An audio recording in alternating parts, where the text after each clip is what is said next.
Oh dear, the place is such a mess. What must you think?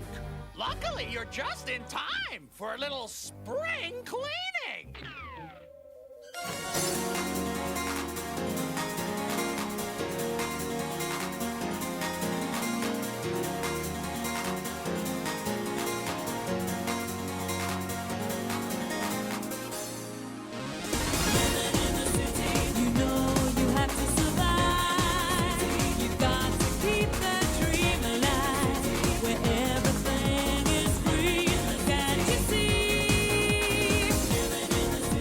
You know you have to survive.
This is a test donation for $66.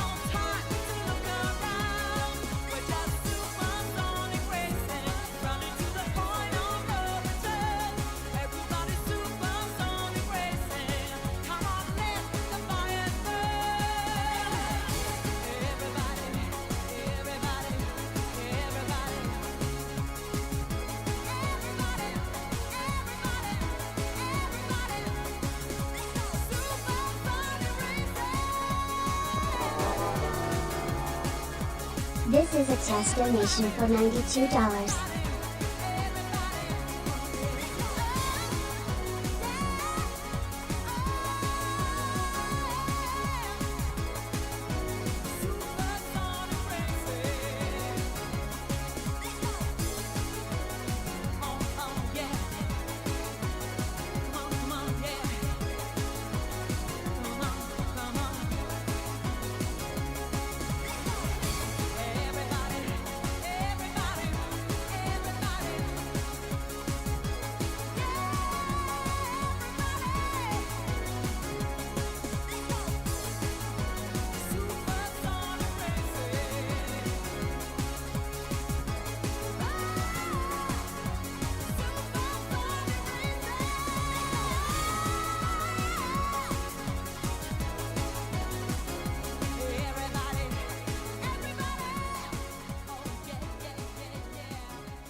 Oh yeah, woo yeah, oh yeah, woo yeah.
Hello?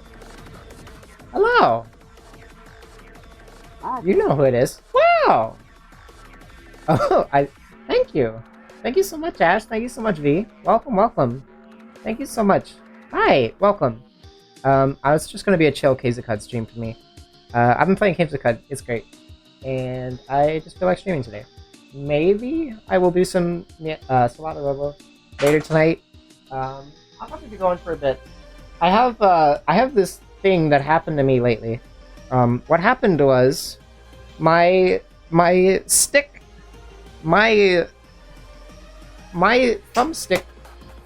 hold on, oh shit. My thumbstick for my Xbox controller came off.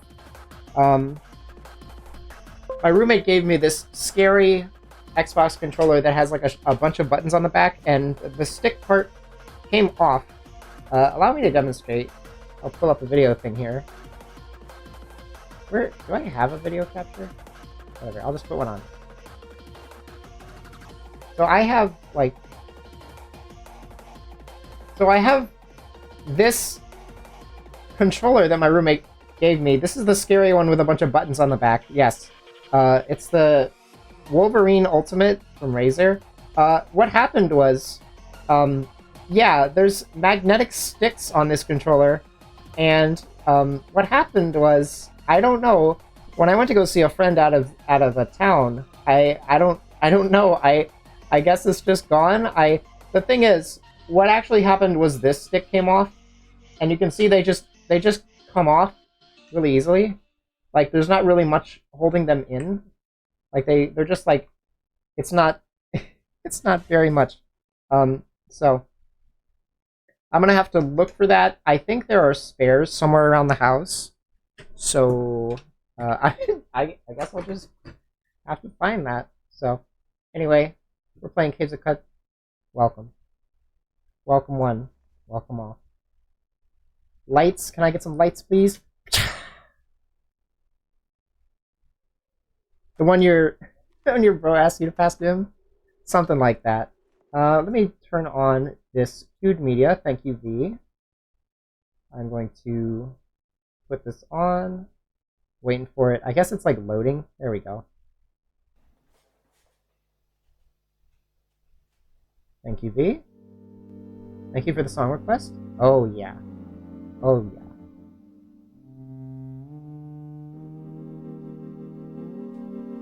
Ooh. I like this. I'm gonna put that nice and neat here. I like how it kind of fits right inside the text field for this game. Really, really nice. I really love the formatting going on here. CUD has some great formatting. I used to have the text field on this side, but I realized my my head was kind of in the way in some cases, so I thought, well, maybe it would just be better if I move the text field over to the left, and I've adapted to that. And it's been working pretty well. Ah! Oh yeah, I also got some scratch pics. On my way to see Melody, back when I went to see Melody, I got some good scratch pictures. And I didn't get timestamps for all of them, but I'm trying to... I got some pretty good scratch pictures. I'll give you...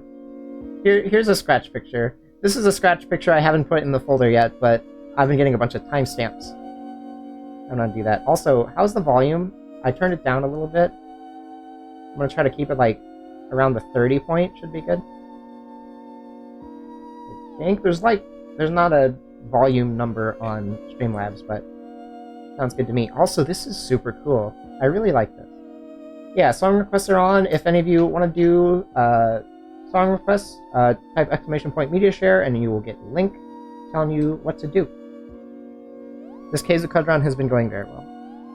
So, The main things that I've accomplished in this run are I got this thing called the Feet of the Shining Blight. What it does is it gives you either permanent +2 bonus to a random attribute or 2 mutation points. And for those of you who don't know what Caves of Cut is, it's a roguelike.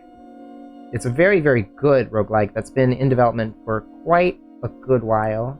I feel like maybe I can just put that down here. It should be good. Should be. Should be. Okay. And I will have music on in-game when there's not a media share up. So feel free to put on your media shares and I will turn off the music to play the music that you like. So, run's going great. My main thing is I am going to try to get Intelligence 29 so I can make Tinker 3 objects, which are really high-level, really cool high-level objects. Really cool gadgets. I've been making a whole bunch of stuff in this playthrough. It's been going great, honestly. Just gonna get right into it. Okay. I also got the Metamorphic Polygel. This stuff is awesome. It's a cloning spray. I'm going to be using that on my... what was it called? I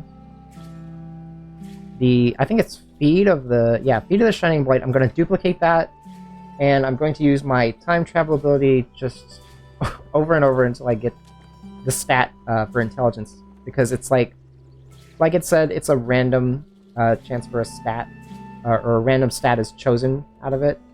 A moment. Okay, let's see.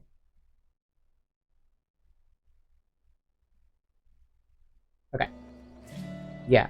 So, the run's been going very well. I've been spending a lot of time in Gritgate. Gritgate's awesome. That's where the stream title comes from. Gritgate is great. Also, I got a goat thing. I got a goat friend following me around this fine evening. I've had a lot of runs that just fucking fall right into the toilet, usually by bad luck, other times by me just forgetting to do something.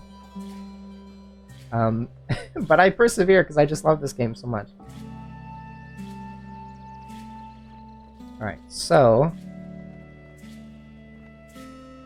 I just get so meditative when I play this game. Just going through the interface is really cool. They had a recent update which modernized the UI a bit more, and it's pretty nice, although I prefer this version. So I'm going to try to, like, figure out a way to have it so that the menus are still the original. Because there's, like, mixtures of the old and new in this UI. I really like it's, like, this really nice big window. The text is very readable. I really like the color coding, the color schemes. It's great. So, I'm just gonna get right into it. Hey Tam, what's up? Welcome, human. What do you desire? Tam's a good friend. We love Tam. Let's see. Okay. Precognition. Oh yeah, I gotta... Oh, shit. I gotta do the Metamorphic Polygel first. I gotta actually duplicate it. Yes. This is going to be a more chill stream, I think. I'm not going to be doing anything too fancy. Maybe I will do Solana Robo, because I don't need 2 sticks to play Solana Robo, fortunately. And we're getting close to the end, so I think it would be cool to stream that. Metamorphic Polygel. I like the description for it, too. It says, a pink liquid gel eerily needs the side of a glass tube. It hungers for freedom. Take that all the way down my inventory full of stuff that I need. I need everything here. Can't get rid of anything. Definitely. Feed of the Shining Blight. Polygel morphs into another Feed of the Shining Blight. Awesome. So every time I get that gel, I'm just going to spray the Feed of the Shining Blight and just give myself permanent stat upgrades, which is really cool. Another thing I considered was I have this thing in my inventory called Stephedel's Sephinos Jeweled Band. And what it is it gives me +1 to willpower and +2 to ego. So that's 3 stat points being given, which is really good. It's better than the Feet of the Shining Blight if you specifically want willpower and ego. Although you do need, like, slots to wear it on. I had an issue recently where, hold on. I had an issue recently involving contracting a fickle gill infection on my left hand, and I had to cut that off, because fickle gill is a fungal infection that causes more spores to just keep spewing out of your body, and you'll just keep infecting your body parts over and over again. So what happened with my left hand was I had to amputate it. I have the amputate skill because in a panic, I was like, well, shit, this run is over if I let my entire body get infected with fickle gill. So I just, like, got the amputation skill, and I lopped that thing off, and, very fortunately, I had not used the, Uber Nostrum injector from the starter quest, which is great, because I needed that. So, very glad that I had that. Also, I can take off that song source. Okay.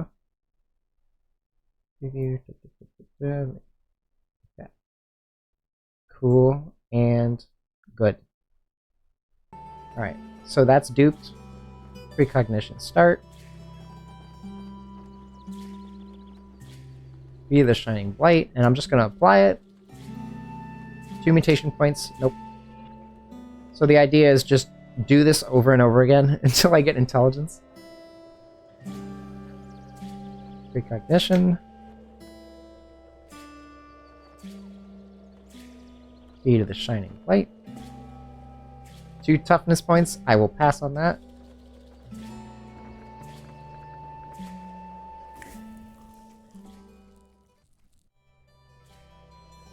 I need intelligence 29 to make Tinker 3 items, and I have 27 right now. I just leveled up and got my 1 attribute point for all attributes, which is what I needed.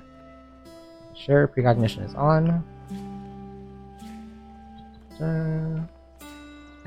Okay, you are being watched. It's a familiar feeling when someone has watched you in the past. When it's light that's betrayed your presence, you made a friend of the darkness. You pulled your hat brim low over your eyes. You stepped behind the cover of a thatched wall.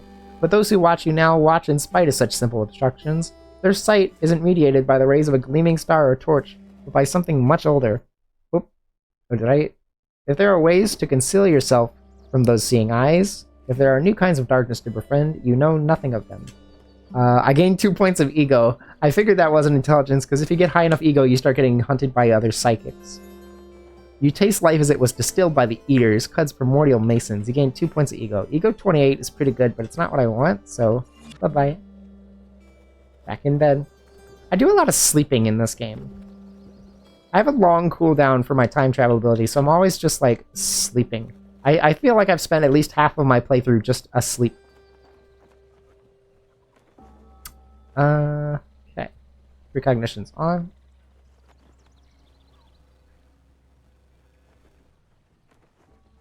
Two mutation points.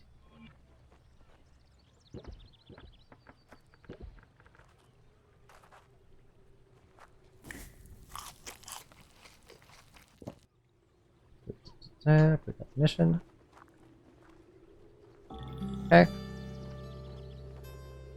Mutation. Pass on that.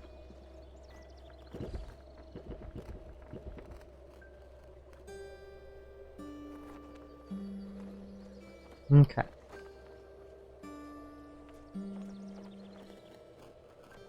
Hey! Hi, Jordan. How you doing? Welcome. Points of willpower. Hope you all are having a good day. I did a bunch of job stuff today. I went out and checked out a bunch of jobs. I've been driving my car a lot lately. My funny 80s steering wheel cover showed up for my car. That was a gift from Claire. Claire, thank you so much for that. It's really nice. I got a steering wheel cover.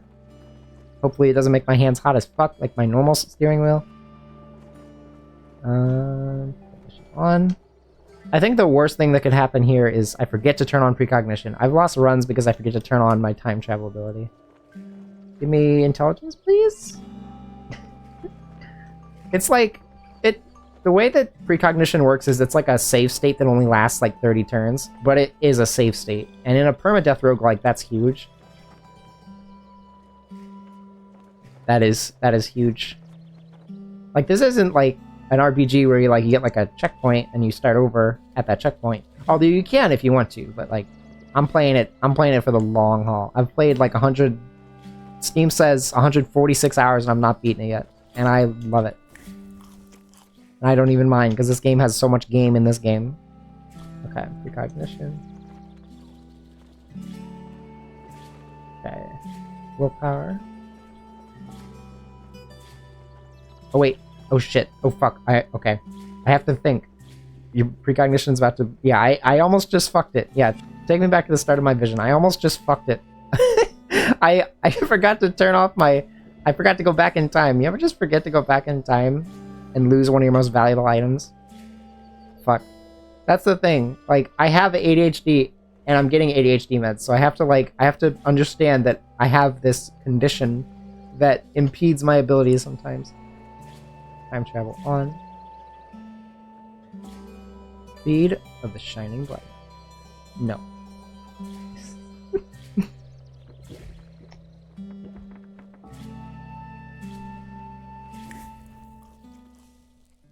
Okay.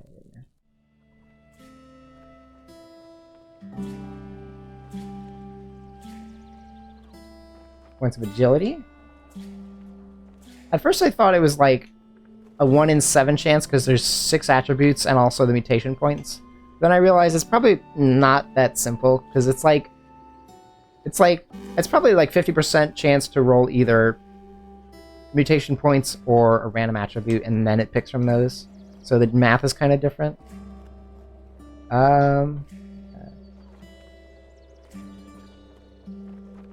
Okay. Points of willpower. No, thank you.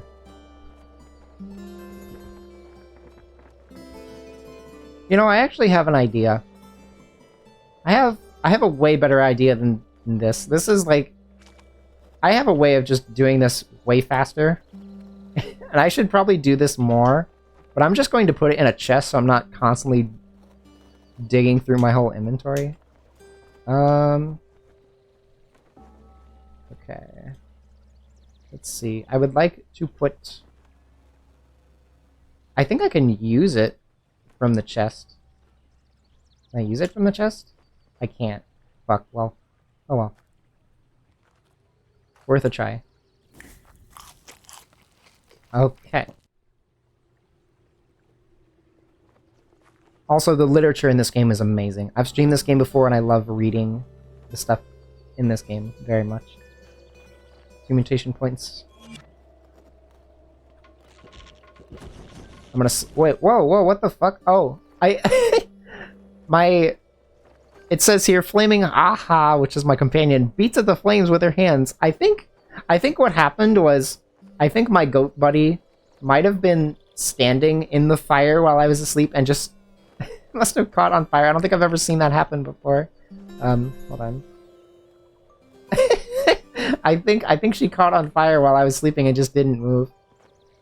Oh no. Okay.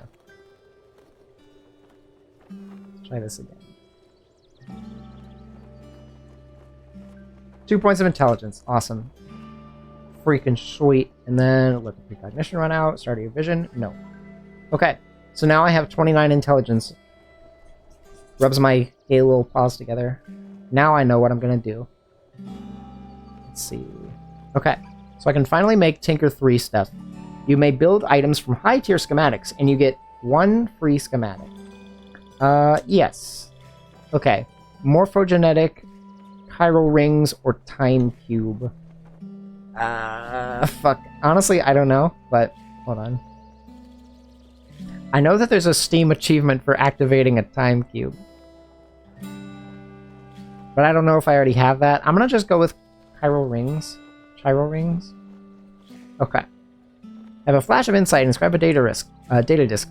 Chiral rings A2, 4, 5, and 7 are the bits I need to make that. I also put a bunch of stuff in this chest here. Or was it a different chest? Where am I?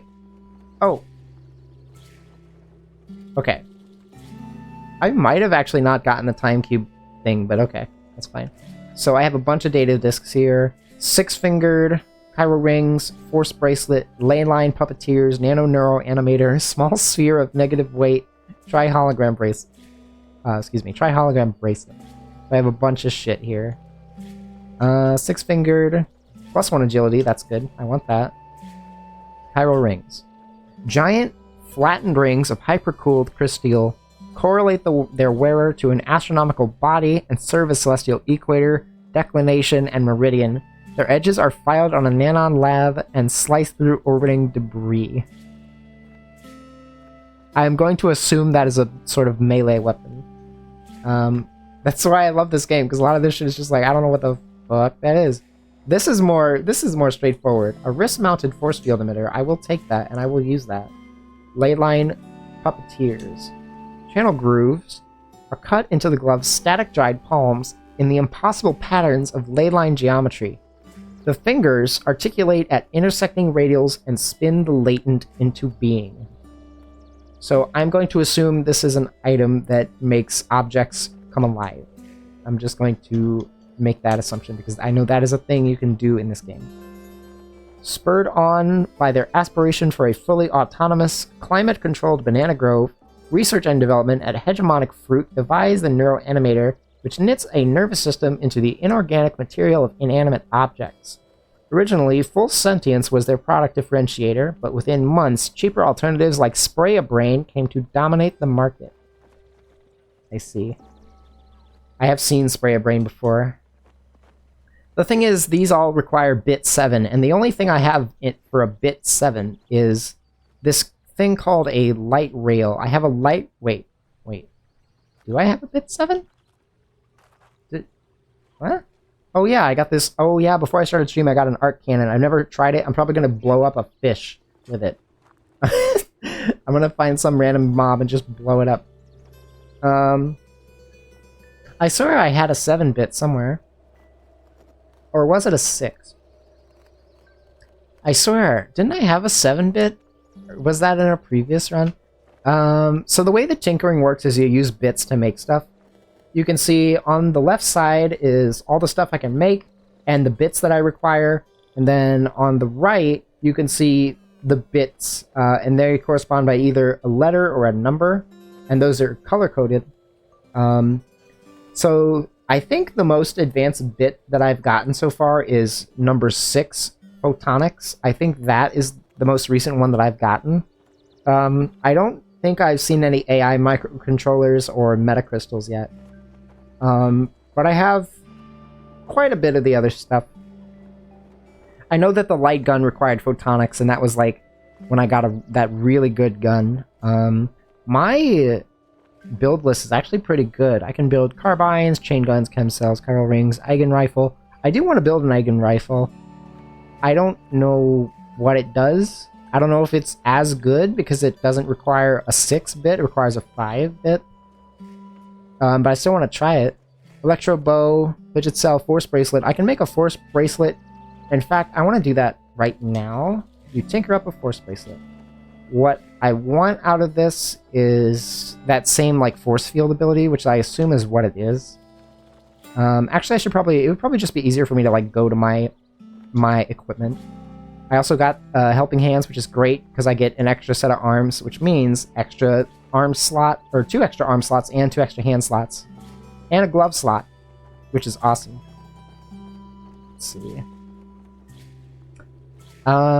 Tools. I'm assuming it's artifacts or tools. Force bracelet. Activate. Oh fuck yeah. Oh fuck yeah. Fuck yes, sir. Activate. Oh wait. I have a bunch of solar cells. Okay. I have the force bracelet. Ooh. Okay, this is really good. So the way that the force field works is it's a 3x3 force field around yourself, and you can fire missile weapons through it. At first I thought you couldn't move with it, but you can actually move while you have the force field active. And I have quite a good bit of... So I have 1, 3, 4, 5, 6, 7, 8, 9. I don't think I have a number 0. I probably want to move it to 0. I think what I want to do is... Actually, you know what? Here's what I think I'll do. I'm going to set Force Bracelet to 9. And then I'm going to set carapace to 0, because I don't use carapace that much, but maybe there's a situation when I want carapace. Figuring out the binds, like the key binds and stuff in this game, takes up like half the time of learning it, but once you get into it, you're just zooming through the menus. It feels really good. So Flaming Ray, Mark Target, Beguile, Precognition, Clairvoyance. Clairvoyance is really good. I like that it's just something that you can just use to scout an area without actually having to go into it, which is really useful, because you don't get fucked nearly as often. So having the hologram, like having these two next to each other, very useful. I have a hologram bracelet as well. I can just plop down a hologram wherever I want. It's awesome. And it like walks around every so often. It draws aggro. It's great. And it draws a lot of aggro too. So... Hello, Dragonfly. How are you today? Don't mind me. Alright. I'm gonna check out this art cannon, see if it's... Here, I'm gonna read the description for it first. Art cannon. So it has a penetration value of 15. I think that's the highest I've ever seen so far. Penetration value 15, damage 1d6. It has a radio-powered chem cell. I want to see what that even is. Oh, shit. Hold on. Radio-powered chem cell. Radio-powered. This item can be recharged via broadcast power. This object has a broadcast power receiver that can pick up electrical charge either from satellites if not too far underground, or from a nearby broadcast power transmitter. What? I've never seen that before. Interesting. So this thing recharges as long as I'm not too far underground, or if I'm near like some sort of like broadcast tower. Very interesting. There's all sorts of batteries in this game. There are solar cells, which are my favorite so far. Fidget cells, which are like you move and they charge. And then regular chem cells, which are just regular batteries. I also have to get the blueprint for my small sphere of negative weight. This thing is cool as hell. Oh yeah, small spheres of negative weight are super useful, but I also kind of want to make other shit with the 7 bits. Because 7 bits are useful. I can like manage with like carrying stuff. I can always just like make stuff lighter with mods or just leave stuff, but like I really want to get stuff like the tri-hologram bracelet would be awesome. The description for it says, bars partition the bangle clasp into 3 bands. A cobalt button summons the rest of the quartet. It's awesome. Okay. That would be really good. I think I want that too. Oh yeah, and just so you have proof that I did have to cut my hand off, just so that you who don't believe me actually can see proof. I did cut my hand off to prevent getting a getting an infection on the rest of my body, and I just sort of keep it as like a keepsake, even though it weighs 5 pounds. I kept it. 2 compass bracelets. I'm willing to part with those for something better, because getting lost is not the worst thing ever. My fidget cell is good. I don't need... You know what? I'll put a compass bracelet on that. I think it works with the robo arms. I know that there are some things that don't buff your whatchamacallits, your stats. I'm gonna check. I'm pretty sure willpower and ego are 20 and 26 right now, so they should still be the same if I swap this to my left arm. It should still be. Yeah, it's the same. So I'm just gonna slap that buckler. Okay. Left hand has nothing. My left hand is my only usable hand right now because I have glow crust on my right hand, which means I can't wear gloves on my hands, which kind of sucks. But I am managing. Anyway, art cannon description. Cables purled together form the barrel of a blast gun that fires along the cambered electromagnetic field lines. It's a heavy weapon, accuracy is very high, and minus 25 move speed. So, hey, what's up, Dragonfly? What? Huh? Oh, what the fuck? Is it gonna blow up and kill me, though? Maybe I shouldn't fire this so close. I'm actually gonna activate my time travel ability just in case I fuck up horribly and blow myself up with it. It's like, it's an arc cannon though, so I don't know if it's a bomb. It could be like a laser or something. Could very well just be some... Alright, a bunch of glow pads. Alright, let's try it out. Let's see. Ooh, you hit the glow pad with an electrical arc for 27 damage. Mm. Mm. Ooh, I'm seeing big numbers. Oh, shit. That's pretty good. I mean, they are glow pads. They're like literally one of the first things you see in the game. I don't know. I think it's neat, but I'm probably just gonna scrap it. It's heavy, so I don't want to hold it. I also have a chain pistol. That's pretty neat too. But it's like, maybe I don't know. It's kind of light. It's actually not that light. I'm gonna scrap it. Disassemble. You disassemble your chain pistol. Eureka! You learn to build chain pistols. You receive tinkering bits CD4. Arc cannon, I also don't want. Take that cell out. Okay. Arc cannon. You receive tinkering bits 4. And then I have a drum-loaded willowy sniper rifle. Drum-loaded means that it holds 20% more ammo. The sniper rifle is bolt action, which means it has 1. But in this case, it can hold 2, which is awesome. So it's penetration value 11, 1d8, which is pretty good. I like it. I also have the laser rifle. Laser rifle is probably my favorite right now. I have a gun that theoretically does more damage, but it just uses up the battery so much that I'd rather just use this for lighter mobs and then use the light rail for heavier enemies. Telescopic cylinders pinch the mirror point, and under them grows a sylph-like stalk of sea-fairy nutwood. So it's willowy, so it weighs much less than normal, which is awesome. The thing about this is I could make it willowy, this light rail, but I need bits that correspond to its rarity, and modding something just to be lighter is kind of tough when you're not really like having the bits. Like, see? I didn't even spend a 7-bit to make it. I think I bought it, actually. I don't know. I might have just bought it, but... No, I think I made it, but yeah. I didn't even use a 7-bit to make it, and they're asking for a 7-bit to mod it. Like, Displacer, Scope, Slender Willy. It's like... I don't know. Commanding point of jungle surface is, that is a knife that my follower had on them. My goat person who's following me around has this obsidian kris called Commanding Point of Jungle Surface. An obsidian kris, volcanic glass, was fished from fuming God's Sea and chipped to shape along the ice pyres.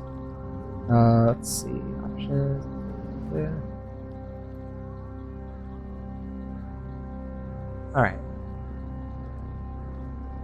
Actually gonna...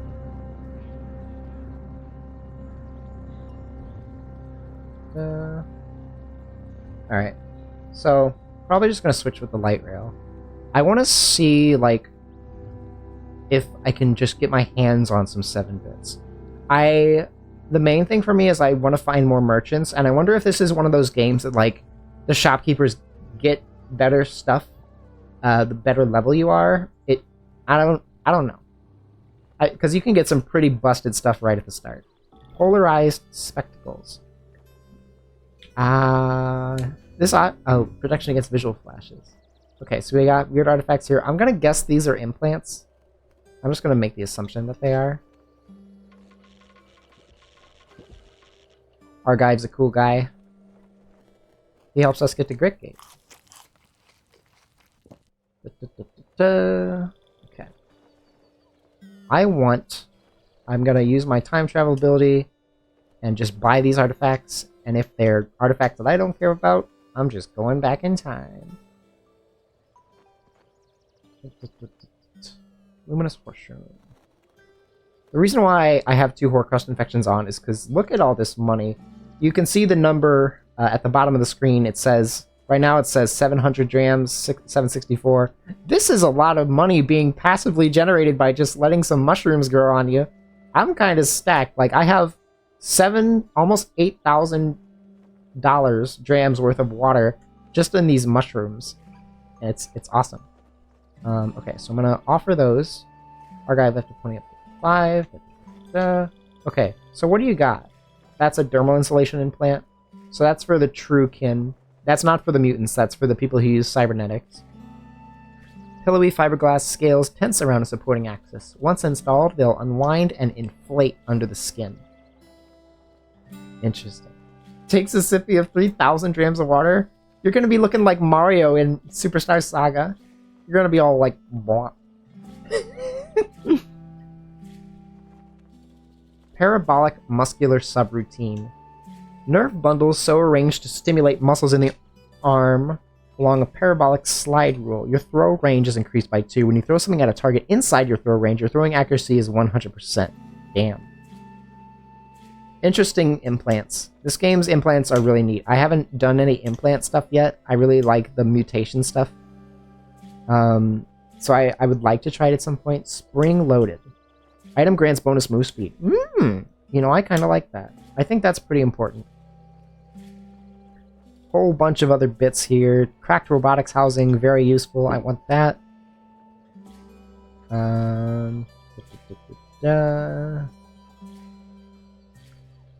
Cool. I will take that. I will take that. Where are my mushrooms? There they are.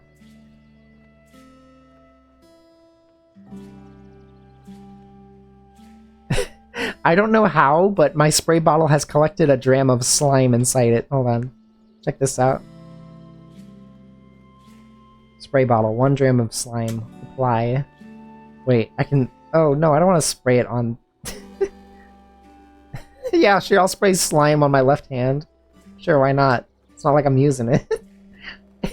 It's just so weird. Because I grew my left hand back, and I still have my old left hand in my inventory. It's just here. Oh well. Okay. Let's check the mods. Mods. Slender, spiked. I don't think I've used that before. You didn't dispose of it? No. I keep my... I don't know. I just have like a sentimental attachment to it. Is it still infested? No. That's a good question. When you cut off a body part, it just loses its infection. So that is a good question. But yeah, when you cut a body part off, it doesn't retain its fungal infections. Otherwise, you know, I wouldn't even have it. Because, yeah. I guess maybe it's just because I guess just because it's dead. Probably my assumption. Maybe the decomposers got bored. Okay, let's see. Mods. I think I want to... Oh yeah, did I even use the discs? Let's see. Okay, spring loaded.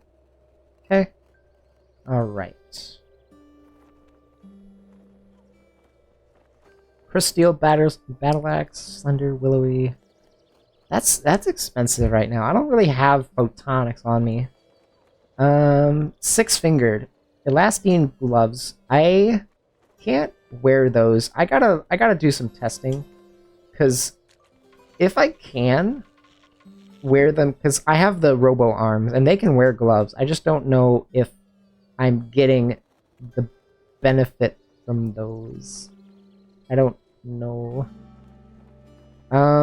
Well, I guess the best way to test it... Actually, you know what? Hold on. Because I get it from... I get the stat bonuses from this thing. So I'm just going to assume... Well, I shouldn't assume. I'm actually going to use the ability. And then...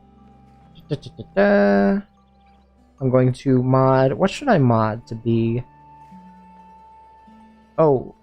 Telescopic module can be modded with nav. But I can't use... that because my face is infected by glow crust.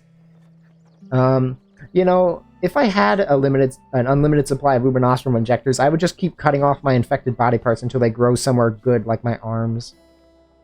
Arms are probably like one of the best places to get fungal infections, because all that means is you can't wear like bucklers or shields or bracelets. I mean, you can hold bracelets and they still work, I think. So. Slender, visored, willowy. Visored, yeah, that's a problem, because when I made visored earlier, it, like, messed it up because it made it so that it needed a face slot, and I can't use a face slot. Hologram bracelet. Oh. Fuck, you want... damn, you want a 5-bit for that? Shit. Well, do I have any 5-bits on me? I mean, if I did, I probably would have built the Egan rifle by now. I don't think I do. I don't think I have anything with a 5-bit on it. Oh well. Okay. Oh yeah, grappling gun. Didn't I buy a grappling gun? I don't think I did. Pretty sure I did not. Also, I have 2 carbide longswords. I should probably give those to you. What's really cool about the followers is you can give them shit and they'll just carry it for you. And they can hold quite a good bit too. Okay, I'll have you take those. Polaroid battle axe. Yeah, I don't know. Maybe you'll use it, and I'll probably just give them their crisp back. I like took it out of their inventory. Okay, so I really like this goat's name. Her name is just Aha. Her full name is Aha Heartbiter, the goat folk shaman of Clan Year. A braid of roasted frog skin stretches taut over her swollen pectorals and fastens a satchel to her hip. Her hooves are stained with an unclassified mixture of blood, and spittle flies from her bleeding mouth into a tuft of scraggled chin hair. So her engagement style is aggressive. You can change that. Loved by goat folk. Disliked by apes for telling bawdy jokes. Hated by the villagers of Sashan for refusing them entrance to a local library. Hated by Svardim for releasing snakes into one of their camps. You are wander bonded with her. Physical features: curly horns. Equipped: jewel-encrusted, slime-stained silver rondure. Slender fullerite battle axe. Okay, so she liked the battle axe. Folded carbide longsword, she liked that too. Slime-stained chained gauntlets. Scaled weird artifact. The thing is, you can give them stuff, but if they want the item enough to equip it, they will equip it, and there is no way for you to get it back aside from killing them. And the reason for this is because you can only access their inventory if you beguile them. This creature was originally an enemy, so this goat person was an enemy, but I used my beguiling ability to convince it to join you. And it's actually pretty good because it's like it's a chance to happen. So like you could like tame something a bit above you in level, which is pretty useful. And it's permanent too. That's the big thing, is it's permanent. Like this is like, as long as they don't die, this goat folk person is like my follower indefinitely, which is really neat. I can there's all sorts of stuff you can do in this game. I can get like a tattoo gun and give her tattoos. I can get like, I have a box of crayons I can draw on the wall. Hold on. Give me just a moment. Do I have my box of crayons? Yes, I do. Box of crayons. A small box of wax crayons. Alright, I'm gonna draw a bird and a goat lady holding hands. Submit. And then I'm gonna make it dark red, and I'm gonna put it right here on Argive's wall. You draw a pretty picture. And the thing about this is it doesn't show you what you draw, what you drew on it. It just says, Brinestock wall. Here are several stripped trunks of sallow Brinestock bonded with mud. I feel like they are going to fix that in a future update, because there's like graffiti in this game. Random tiles will just be like... Should I go back in time? No, I'm good.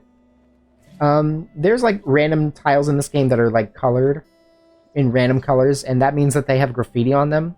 And if you inspect them, they just have like randomly generated text. It's pretty funny. Because you'll just have some, like, you'll just be in like a cave that looks like nobody's ever been in there, and then you'll just have somebody complaining about their lunch on a wall or something. It's pretty neat. Okay. So, with that, I need to make a grappling gun. A tension spring shoves a firing pin to bang a barrel of gas and eject a cabled grapnel, then a winch winds it back. I am going to assume that this just pulls me a set amount of tiles. This game, for any of you who played Dwarf Fortress Adventure Mode, there's a lot of similarities with it being a roguelike and more of a traditional roguelike. And specifically, it's a top-down tile-based thing. So the world is arranged in layers. This is a nice big layer cake, and we're like looking at it from the top. Unlike Dwarf Fortress, there's no like, it's very, very open-ended. Yes. Dwarf Fortress, I've played like a little bit of the original Dwarf Fortress, and it's cool. It's very, very cool. I really love weird media and just playing old games and trying to understand them. But like the original Dwarf Fortress was very impenetrable to me. I feel like if I gave it more time, I could like slowly start to absorb the knowledge. And I kind of felt the same way about Caves of Qud. Although I did start Caves of Qud before they had more modernized UI elements and stuff, and before I like learned all the hotkeys. I feel like I could like learn it though, if I had started it back then and just kept with it. It was just very difficult because, well, for one, the UI wasn't as much. The inventory here apparently is like more or less how it was looking before, because you can see a lot of the ASI, just like elements of it still. But definitely like Caves of Qud has been in development for a long time. It's been under the radar, for me at least, and I feel like the reason Caves of Qud has only just come into my knowledge fairly recently, I mean, I think I played it in like 2021, was because I had not really been into roguelikes until recently. Like, and that's I think really cool, is like these genres that are so fascinating to me, like that I'm like getting into. Like, and I mean, I had played like Risk of Rain, you know, I played Risk of Rain in like mid 2010s. I love that game. But those are like roguelites, like way like different, you know, than like a whole like permadeath thing. Like you're not unlocking anything but knowledge and experience that will help you do better in the future. But yeah, Dwarf Fortress original, super cool. I would love to try more of it later. The new one is awesome too. I was definitely able to get into the new one more, although whenever I take a break and come back, I'm like, fuck, I don't want to learn all of it again. The tutorial is very good, but it's also very long, for good reason. So, I think if you have played Dwarf Fortress Adventure Mode, which is more of an RPG type game than a colony simulator, I feel like you would definitely enjoy this. I know that Guffey has been wanting to play this because Guffey has played Dwarf Fortress. I'm like running circles around my goat friend while I monologue. This game's awesome. I've played a lot, and it's great. Okay, so grappling gun. I'm gonna test this thing out and see what it does. Grappling gun. Oh, it needs a battery. Luckily, solar cells are very cheap to make. Bird hops around goat friend. Yeah. Okay, so my assumption. What the fuck? Huh? Oh! Oh, I think I know what I gotta do. I think I have to shoot it at a wall. Wait, what? Am I... Hey. Oh, wait, is it like... Is it like one of those things that like pulls you towards an enemy or an enemy towards... Oh! Oh! I see! Oh my god. I can like pull fish out of... Oh my god, I just got a great idea. Hold on. So there are certain mobs that will only occupy water. And I just had a great idea. Hey, what's up, fish? Oh, does it just die? Oh no. Hold on. I'm gonna yoink this one. It fucking like disappears. Hold on.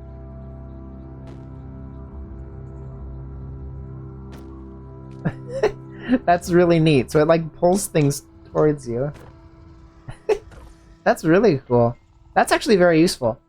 I feel like I ought to, like, I could like do it to my follower, I think. She's murdering those fish. She's been really fucking them up lately. She's doing great. And what's great is that the longer your followers last, the more powerful they get because they get levels and level up too. It's not just you, the player, that has stats and skills and equipment. Every single living thing in this game has, like, attributes. Every single living character, NPC, and creature in Caves of Qud has a screen, basically, that looks exactly like this. And I'm not just saying that, like, it's not even abstract, like, it's not even hidden from you either. If you get the domination ability, you can literally become just about any living thing in the game. As long as it's not like a robot or a plant or anything that can't be, like, that you cannot enforce your will over. Like, this dragonfly, you can just, like, you can just use the domination ability, become the dragonfly. You won't live very long because you only have, like, 6 HP, and you'll have, like, I think I did it at one point. The dragonfly had, like, a whole bunch of agility, and, like, maybe 3 toughness, so it had, like, 6 HP. It was kind of wimpy, but very, very fast. So yeah, it's really just super neat how every single thing just has its own stats, and you're like engaging, like it humbles you as the player because they're really not giving you anything special other than free will. And I guess the time travel ability. Giving other NPCs the time travel ability would be weird. It would be weird because imagine you fight somebody that has precognition and you beat them, and then you're just, like, sent back a couple moves. It's like, what the fuck? I mean, I guess it's possible because it does go on cooldown, and you can kill them when it's off cooldown. You can't just use it over and over again, because when you use the time travel ability, you do have to let it go on cooldown, and it's a very long cooldown, I should say. So grappling gun. Cool and good. I like that. What else we got? Okay. Chain pistol, chain gun, chem cell. Chiral rings are super neat. I want to see what these are. Giant flattened rings of hypercooled crysteel. See, I'm going to assume that it's a melee weapon because crysteel makes me think of my crysteel battle axe, which is a melee weapon. It's a material used to make weapons and armor, so I'm going to assume that it is a weapon. Blast furnaces suck the tidal energy out of the planet, heated carbon to solar temperatures, and poured it into hexagonal molds. The emerald tongs used to retrieve the cast atomized and vented vanadium, the green glint, into the manifold, imperfecting the metal and conferring its characteristic hue. The writing in this game is so good. Okay, force bracelet. I have the force field ability. Number 9. Bam. Now I got a force... Whoa. Is it already out? Oh shit. What? Wait, hold on. I didn't just drain the whole cell, did I? Ooh! Oh my god. Oh shit. Okay, so bad news. The force field doesn't last very long with the solar cells. The solar cells are not nearly as... okay, how about a fidget cell? Oh my god, that doesn't even last long at all. Holy shit. You really need a big cell to power that thing for more than a few moves. Wow. I mean, it's there. Fuck. That's rough. Yeah, sure. Okay, what about just like a regular chem cell? I know the chem cells are a bit larger in their capacity, at least I think. Okay, it's still up. Okay. Okay, that's actually not bad. That was like 10 to 20 moves with a force field. That's pretty good.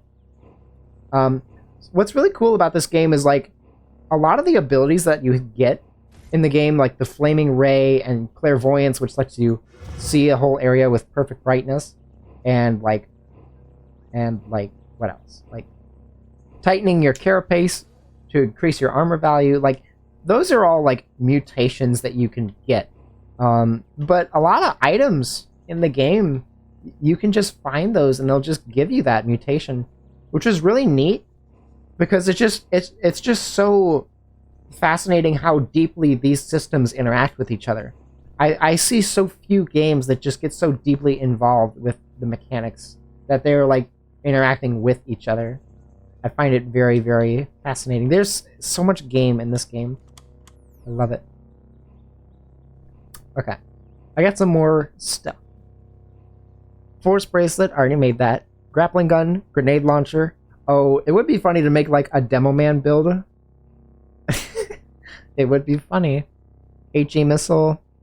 You can make fucking missile launcher. Hypertractor. Okay, so a rifled prism refracts and refocuses light to tunnel things toward its wielder. Sophists call it a heat ray. That sounds an awful lot like the grappling gun. It could be different. Grappling gun is a pistol, the accuracy is high. The hypertractor is apparently the hypertractor. It might not even be a gun because the grappling gun has a penetration value of 12 and a damage value of 1d2, but the hypertractor doesn't have either of those. So it makes me wonder if it's just like a tool that does the same thing. Well, no, because it has weapon class bows and rifles. Huh, that's odd. That's weird. Leyline puppeteers. I'm probably not going to get that for a while because it needs metacrystals and I don't have that. Might not for a while. Oh yeah, I got this thing. Magnetic bottle. Magnetic glass spike warps the placid ferrofluids contained within.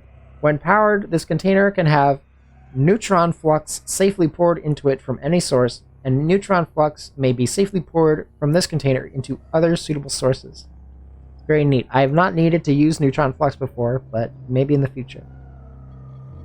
Nanoneural animator. That shit basically makes things come alive. Point defense drone is pretty cool too. It's like a pistol that can like shoot down projectiles. So at first I assumed that this was kind of like Captain's drone from Risk of Rain 2. If any of you have played Risk of Rain 2, Captain is a character that has a passive ability of like a tiny little robot that flies next to him and shoots down projectiles every so often. So it increases his survivability because it'll just vaporize projectiles before they hit him. And that's what I assumed this was. But it has weapon class pistol. So I think it's like something that you have to hold in your hand, which is interesting. It's very interesting. Oh yeah. Powered exoskeleton. Slate tubes assembled to scaffold the human form. So this has... So the powered exoskeleton, to me, seems like something that you would wear on your back. It has armor rating of 0, dodge value of -2, and it gives you 2 strength. I don't really need strength all that much. Scrapison chair. This bowl-shaped basket of scrounged textiles and padding yawns with the promise of a humble, comfortable embrace followed by a laborious escape. So it's basically a nice chair. And I've made one. If you saw me in Argive's workshop, the blue robot guy, that was the Scrapison chair that I was next to. Small sphere of negative weight. This one is really good. When unobstructed, this copper sphere accelerates towards ceiling and sky, and its weight is -10 pounds. So you could theoretically remove carry weight from your inventory, or I guess add carry capacity, however you want to look at it. Basically, it has negative weight. It makes you lighter, or your carry weight lighter. Solar cell. I made a bunch of those. The spiral borer is a really good item. I had no idea what this thing was. So the description is, what sort of giant man-thing carried a 40-stone chrome satchel on their shoulder? The answer is not known, but a clue is stenciled on the side of the satchel, a drill pointing downward into a well. So basically what this thing does is, because this game is like a roguelike, it has like staircases that go up and down levels. What this does is when you activate it, it makes like 5 staircases down. So you go like 5 levels down for free when you use this. And I use that to get through Golgotha, which is one of my least favorite parts of the game so far. Golgotha is terrible, and I'm glad that I'm done with it. Because a lot of my runs end in Golgotha. It's a shitty place, and it sucks. Spray a brain. I don't have any 5-bits. I've had 6-bits before, but I've never found nanomaterials. So I can't make spray a brain. I want to, because then I could like... There's like Steam achievements that I'm thinking of Because this game has some pretty funny Steam achievements. Dude, there's an achievement called Goat Simulator for using the domination ability on a goat and becoming the goat. It's great. There's an achievement called Love at First Sign where you fall in love with a sign. Step sewers. I can't use those because I have the hooks for feet defect, which means that I cannot wear shoes. Time dilation grenade. Try hologram bracelet. Ulnar simulators. That's all I got. I don't really have anything else right now, sadly. Yeah. Can't really do anything else with those, so it's probably just going to be me going to different merchants and just shopping. I'm going to show off some stuff at Gritgate because I had a moment that almost made me cry today. In fact, it was kind of doing that. Let's see. I've exhausted those merchants, I think, so it may be time for me to head on over to Gritgate. I am turning up the music for this.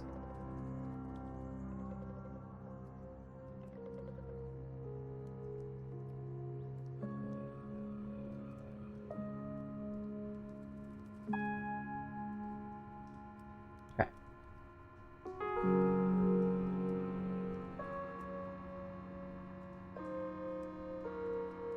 Alright, we are at Gritgate. So, luckily, I have a 700 rep with the Barathromites. Bears dislike you. Wait, no, that's wrong. Barathromites. The Barathromites revere you and consider you one of your own, or one of their own. You are welcome in their holy places. So, I'm friends with the Barathromites. We're real close. I'm gonna wait for my friend Mafio to show up in the shop. This is Mafio's shop.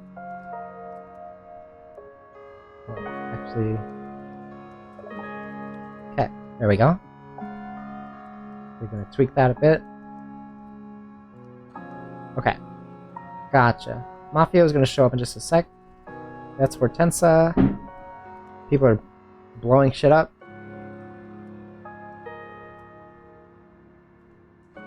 Mafio? Hello? Mafia? I wonder if Mafio's not in the shops anymore because I'm just welcome into Gritgate now. I think they just like me so much that they don't even care about waiting at the shop for me? Question mark? Mafio usually shows up at the shop, so I don't know.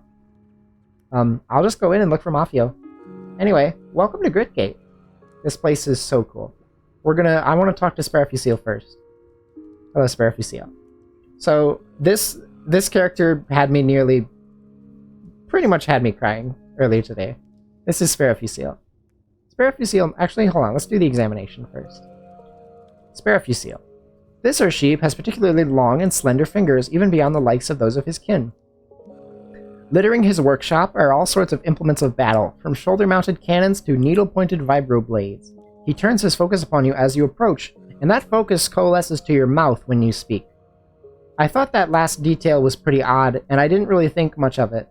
But earlier today, I started talking with Sparafusile. Greetings, Sparafusile. Sparafusile raises one long-fingered hand in greeting. You know anything about Bethesda Susa? Sparafusile instructs you to wait, and spends a minute or so rifling through the papers and scraps scattered across his workbench. At last, he produces a graphite sketch of a cylinder, an expertly rendered specular revealing its surface to be shiny like glass. The detail of the cylinder's contents are indistinct and dark, but somehow menacing. Sparafusile points to the glass and makes a braking motion, then draws a thumb across his throat. And the dialogue is, I'll have to be careful of glass tubes? Sparafusile nods. Thank you for your clarity and patience, Tinkerfriend. With a small smile of gratitude, Sparafusile taps his chin with a flat hand and lowers it toward you like a drawbridge. By this point, I hadn't really pieced it together, so I just assumed that it was a sort of quirk. If I might change the subject. With a nod, Sparafusile waits for you to continue, keeping his eyes focused on your lips. The number one option is, why are you staring at my mouth? Sparafusile placed a closed fist over his mouth, then taps his ear, then muzzle with one long finger. And then at this point, I put it together, and the rest is history. I love this game so much. So the dialogue options are, I don't understand, can you speak aloud? Number 2 is you are unable to hear or speak. And 3 is if I might change the subject. So Spirophyseal is deaf. This is a deaf NPC in Gritgate, and I didn't even notice it until now. I've been to Gritgate so many times, and I never even noticed this. I think the reason why I never noticed this was because my rep was never high enough with the Barathromites to even get to know them, and I guess I just never figured out until now. So number 2 dialogue is you are unable to hear or speak. Smiling a bit, Spirophyseal nods. Is your condition a result of your work? Spirophyseal shakes his head. Your condition is lifelong? Spirophyseal nods. Let's change the subject. And with a nod, Spirophyseal waits for you to continue, keeping his eyes focused on your lips. And then this question here says, are you happy living in this cave, away from the sun and open sky? Spirophyseal gives you a warm smile and a firm nod. Pressing both pointers to their respective thumbs, he taps these finger circles together before his chest and rotates both hands in place until the smallest of his long fingers touch. Finally, he gestures toward the other Barathromites working at their stations. And for those who don't know, that is the sign language sign for family. The second dialogue option says, you're happy because you're with your family? And Spirophyseal nods. I love this game so much. What a lovely thing. Thank you for your clarity and patience, Tinkerfen. And then, now that I had pieced it together, all the other things that he was doing made sense to me. I had taken an ASL class in high school, and it's been a long time since I did that stuff. I would like to learn more, though. I have a deaf character that I've been writing. It's been a while since I wrote for my OCs, my side OCs especially, but I would like to definitely write more for those. And like this sign I know means thank you. Tapping your chin with your flat hand and then like moving it towards the viewer is like, it's a gesture for thank you. It's the sign for thank you. So Spirophyseal is awesome.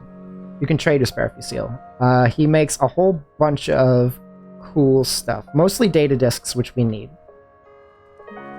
You can probably guess what my favorite area in the game is. I spent so much time here.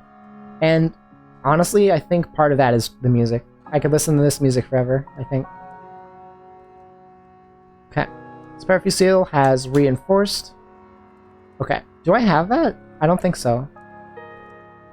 I love these characters. When you go into Gritgate and you meet all these characters, there's just something so special about it. I'm so moved by it. Reinforced Love Injector. I do like that. I don't think I have that. I wonder if, you know, honestly, I think I... Do I have Reinforced? I don't think I do. No, I don't. I have Displacer Jump, all this stuff, but not Reinforced. Alright. I'm gonna take... Do I have the Spray-A-Brain? I already know that, yeah. Step Sowers, Scrapison Chair, Love Injector, Reinforced. Getting Reinforced is gonna be awesome. Very useful, because we're gonna need the AV. I wonder if I'll ever get to a point where I can cut off my glow crust and start wearing armor again. It would be pretty useful, but... that passive money gain is just too important.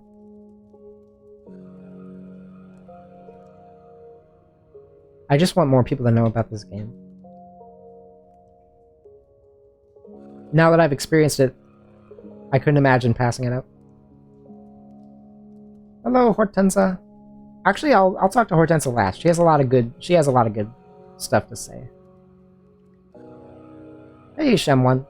Shem1's opening dialogue is, where does it end? You're a chromeling that speaks? Can you understand me? Is this a question trick? I suppose I cannot know what you intend. Can I understand you? I just meant to ask if you're able to communicate. It seems so. What kind words? It seems so with you too. Why are you called Shem-1? Would you like to hear? When I was first put together by father and friends, I was Shem2, the second iteration of the Make Me project. As I came along, scampered through the halls, listened to the stories Neek read me, climbed onto Spirophyseal's workbench to have my screws replaced, I realized I was not what I could be, and so I downgraded myself to Shem1. That has happened 3 times. That reminds me a lot of the What are the robot... What's the robot people from Destiny 2? Robot... Because, like, that's, like, the same thing. Hold on. Or, why did I say Destiny 2? From Destiny. The Exos. The Exos from Destiny are, like, the same thing. I haven't played Destiny in a while. I'm kind of past it at this point, but the Exos have a really, really cool lore thing. Is basically, they're, like, people who got put into the bodies of robots, and every time they, like, need to be rebooted, a number gets added to their name. And the higher the number, the less of themselves they are, because they keep losing their memories with every reboot. And this kind of reminds me of that, although it's kind of different. I think it's so similar that it almost makes me wonder if there was any inspiration driven, or derived. It's super neat. And the dialogue: "Are you worried that you're getting further away from your ideal self? It's unclear to me that I should be." And then you have... Okay. Let's see. Okay. And then the second dialogue option is simply, "I am your friend, Shem. I am your friend, Call." Call is my character name. And then the exit dialogue is, "Live and remain ever restless." Oh, and here's Q-Girl. Hello, Q-Girl. There's an achievement on Steam for complimenting her, and I was so happy that that was a thing. Quetzal, Quetzal, Quetzal. Welcome to the workshop, friend. Oh, actually, you know what? Before we, let me actually examine Shem, because we forgot to do that. Shem has augmented their body beyond the chromeling's basic form by welding on a disymmetric ruffled coat of scrap metal. It's too big and grandiose for their little figure, but Shem shuffles about confidently as if they expect to grow into it. And then I'm going to examine Q-Girl. Q-Girl. She's an opal in the monochrome. Her hair is a quasar of red ochre and indigo in the blanched light of the workshop. Her cartilage is pierced by polyhedral rings that spin in antinomy to the cave's simple geometry.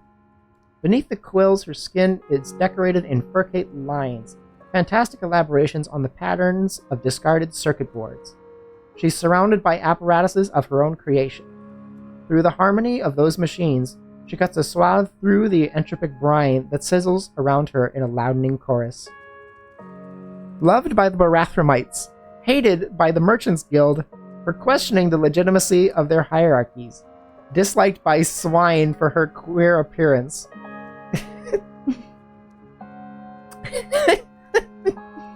admired by flowers for developing a quantum mechanical model. I love Q-Girl. Q-Girl's so cool. Fuck the pigs. Exactly. Hey, Q-Girl. Quetzal, Quetzal, Quetzal! Welcome to the workshop, friend. What does Quetzal mean? It's a word I say out of excitement. Sort of a semantic expression of the feeling I get when I see a Quetzal. Oh, a Quetzal is a pretty bird in the Trogan family. I tend to incorporate things I like into my idiolect. First dialogue here is, "Your hair is a quasar of red ochre and indigo." Quetzal! Thank you, thank you. What a poetic metaphor. You're a regular Shakespeare, aren't you? There must be 100 gadgets here. What are you working on? Oh, Quetzal! A wave shortener for the shortwave detector, a frustum pulley for the ion lav, a thrice retro-threaded M-band, she continues, and a dissertation on the illegitimacy of power. Quetzal! Live and drink, Tinker. There's some more oh, yeah. And then you have, like, the water ritual, which is basically like a bonding tradition in the CUD universe, is you share water with somebody, and they give you reputation, and you become their friend. Live and drink, Waterseed. Your reputation with the Barathromites is 700. Q-Girl can award an additional 0 reputation. Shut the fuck up. Shut the fuck up. Shut the fuck up. So you can basically, like, get all sorts of stuff by leveling up your reputation with different factions. And here's this dialogue that says, "What a pungent smell. Would you teach me to cook the Barathromites' favorite dish? Learn to cook the porridge." Minus 50 reputation. And honestly, sure. Q-Girl shares the recipe for the porridge. I hope they still love me after that. Okay, they revere you. I hope that the Okay. They do still love me. They do.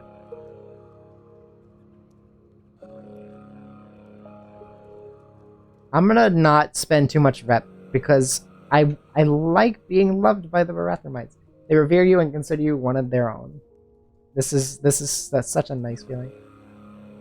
Okay, so she actually doesn't sell too much. She has just a cybernetic credit wedge and a jasper gemstone, and these have not changed since I first saw her. How do the goat folk consider you? Not that great, honestly. The goat folk kind of hate me. Let's see. I can do the water ritual with my follower. Hold on. Let's get out of this pile of wires. Chat. And she's like, "Ah, what is it? Your thirst is mine, my water is yours." Okay. So, my reputation with goat folk is negative 365. And that's because, I've killed a lot of them already. And also, not just by killing stuff, not just by, like, harming factions directly or helping factions directly, even if you help or harm a faction that somebody likes or dislikes, that'll still affect your reputation with them. Like, because I'm so in cahoots with Gritgate, the Merchants Guild doesn't really like me that much, I think, because they are, like, opposed to Q-Girls specifically. Let's see, Merchants Guild. I'm pretty friendly with fungi for whatever reason. I think it's because I have 2 infections on my body. That's probably part of the reason. I think my glow crust gives me rep bonuses. Yeah. So my glow crust gives me 200 rep with fungi and minus 200 with the Consortium of Fida. So yeah, that's where the 400 rep with fungi comes from. Yeah, Barathromites are 650. That's the thing about this game. Most stuff you will hate or will hate you because you're fighting a lot with shit. Like baboons hate you, even though they were like throwing shit at me. I was minding my business. Dogs like me. Dogs that favor me. Aggressive ones won't attack me. Dogs will usually let you pet them. You are welcome in their holy places. Thanks, dogs. Frogs dislike you, but docile ones won't attack you. I think once you hit like 500, or is it 500 or 600 that they just outright start trying to kill you?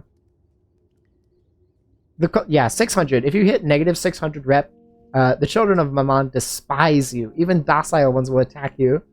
So if you hit a certain point with rep, they'll all just try to kill you. The Gersh despise me, but that's because they're the Gersh. Mollusks despise you. Or they sure don't like me. Newly sentient beings favor me. This one's really funny. I get along well with babies, you know.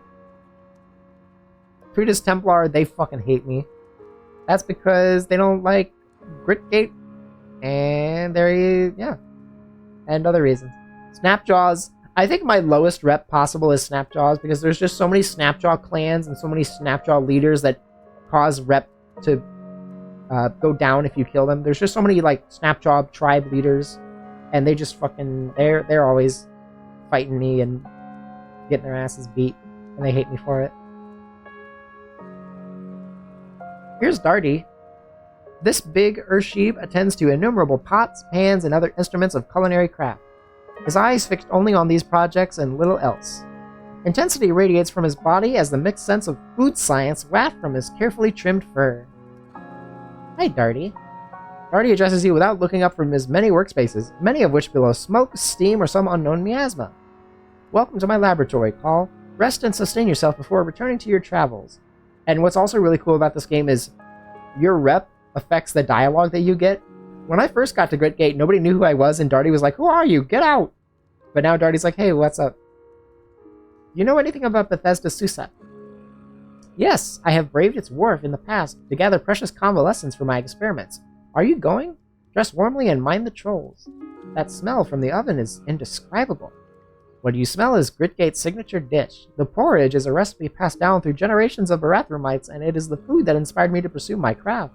Yes, outsiders quail at the intensity of the scent, for its flavor is as bold as its effects. We use cuisine to channel lightning from our bodies. Other recipes may let us breathe fire or learn the secrets of the eaters. The porridge is as precious a part of our legacy as the bathroom clock or the fulminator. What are you working on? Oh, it changes by the hour, sometimes the minute. Preserve this, observe that, add anything, taste everything. But the star apple of my eye, the spindle up which I cast my ambitious gaze, is edible vapor. Food that you eat, food that you breathe. Sadly, to date, the most I have managed is an herb saline suspension. Salty air, if you will. Vapor and salt? Yes, the flavor, the breathability, all successful, but the barrier between flavor and food is in the calories, and they have yet eluded me. But it is only a matter of time. I am patient, and I am relentless. Good luck, then. You call this kitchen your laboratory? Kitchen? You think this a mere kitchen? It certainly looks like a kitchen. And I suppose this still is a modest church, its great bazaar a junk sale? Look about you. Every instrument you see is precision calibrated, every tool handcrafted and built to last. In this room, sustenance and ingenuity come together to evolve cuisine itself, to shape not this culture alone, but over time, every culture. Is that kind of influence the product of a kitchen? Can a simple clay oven in the flower fields do what we do here? Has every kitchen an indelible influence over Cud? He frowns. Should they? Should we not all? Yes? Yes? But perhaps you are right, friend. Think for a moment. Every ingredient in the soup of collective knowledge is a valuable one, and who am I to elevate myself over more humble pioneers? But all the more reason for us to regard cuisine, and by extension, culture itself, to be a scientific endeavor, an ongoing trial and error, a blending of what we know and what we don't know, calling upon reality itself to be our guide. You are more insightful than I realize, Call. Thank you for this discussion. Do you need aught else? Yes, there's multiple dialogue things here. And I am going to show all of them. Let's see. Okay. Do you think this is a mere kitchen? Let's do... Yes, it's certain... Oh, yeah. The dialogue changes to, why don't I see myself out? It's awesome. Alright, let's check the second one. So it's... No, of course it's a laboratory. Sorry, I wasn't thinking. Oh, wait. Hold on. There was like a different dialogue thing. I gotta find it. It certainly looks like a kitchen. Oh yeah, this one. Mutter, live, and drink while backing away. That's awesome. I think you get the same dialogue regardless of what you pick. You can pick like, yes, no, and I'm lost. I'll get you this response. It's great. Darty's cool. Thanks, Darty. This game is so intimate. Hey, what's up? This is basically the manager. Hey, Otho. He stands with tremendous import and stillness, as if upon some hidden but vital vertex of the Enclave. In Barathram's name, he's conferred onto himself the tonsure of stewardship and shorn the hair from his scalp. His snout narrows in proportion to the tight corridors around him. His robe is impeccably clean. Way droids beep and whir at him obediently as they scuffle past. So he's loved by the Barathramites. He's disliked by the villagers of Amor for refusing them entrance to Gritgate. He's disliked by the villagers of Emas for refusing them entrance, and the villagers of Tukrupad as well. So his job is to keep Gritgate open. So when you first enter Gritgate, you come in through this scary cave with a bunch of fucking terrible shit happening right outside their door. I always thought it was kind of drastic how the tonal shift is so intense right when you set foot out of Gritgate. Basically, what you're supposed to do is you can't really see it here, but it says we're 3 strata deep, which means we're 3 levels underground. And what happens is you have to fight your way down, and then you show up in Gritgate. And as for the quest, there's like a giant... Oh, there's like goop and shit everywhere. I want to get that out of here. Yeah. Can I like... Right? Whatever. I guess there's just going to be some goop here. Actually, you know what? I have... what the hell? I have nowhere... Hold on. I'm going to do some cleaning. The liquid mechanics in this game are very interesting. Hold on. Oh wait, this is ooze. I should get rid of this ooze somewhere where I'm not going to touch it. Ooze is fucking scary. Hold on. Ooze. I want to get that out of here. Pour that nearby. Pour that there. Okay. Brown sludge. Might as well pour that too. I actually have like... I have a lot of liquids that I need to just get rid of.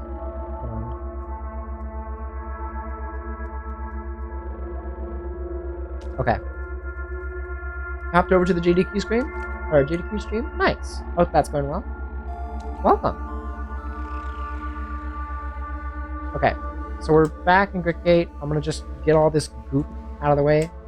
Do some housekeeping. So basically, when you first show up and... Wait, what the fuck? Do I not have... What?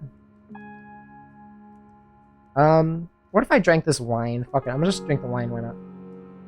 Oh wait, no, it's because it had... Damn it, it had salt in it, that's why. That's fine. I'll just drink some water.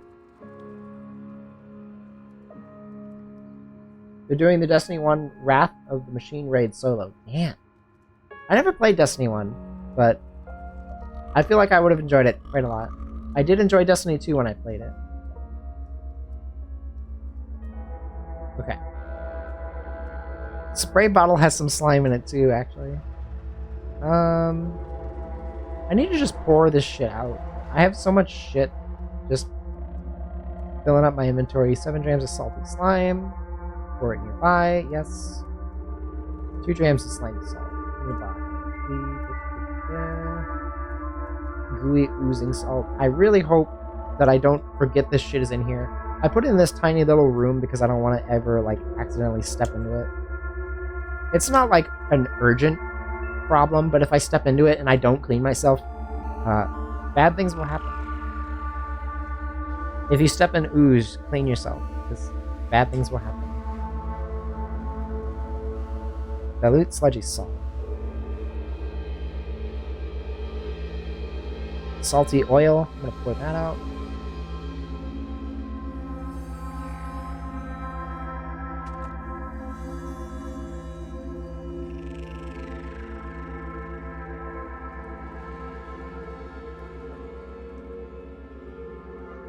Do some basic housekeeping here. So yeah, basically when you show up in Gritgate, they have like a force field up. But and so you're supposed to like go do a hard like quest to get the force field down and get access to the rest of Gritgate. Normally when you show up at Gritgate, the only place you can access is Mafio's workshop. But for what like when I went to Gritgate, I went there and the force field was down. And I was so confused. I had no idea what was going on. But as it turns out, what happened was, because my reputation with Wrathormice was already so high, they just had the force field off and I could just go in. At least that's what I believe was the cause of it, because my rep has never been this high with them before, so I guess I could just go in before doing the quest. And I did the quest and I was already in, so, you know. Hello, Chromeling. Beep, boop, beep. Chromeling has nothing to trade. Patched together out of scrap metal, they teeter. What was the artist and maker thinking while banging metal into a likeness? They occupy a point between poles on several axes, halfway between chimp and human, halfway between child and adult. They are small, and there are shadows under their chrome cheek.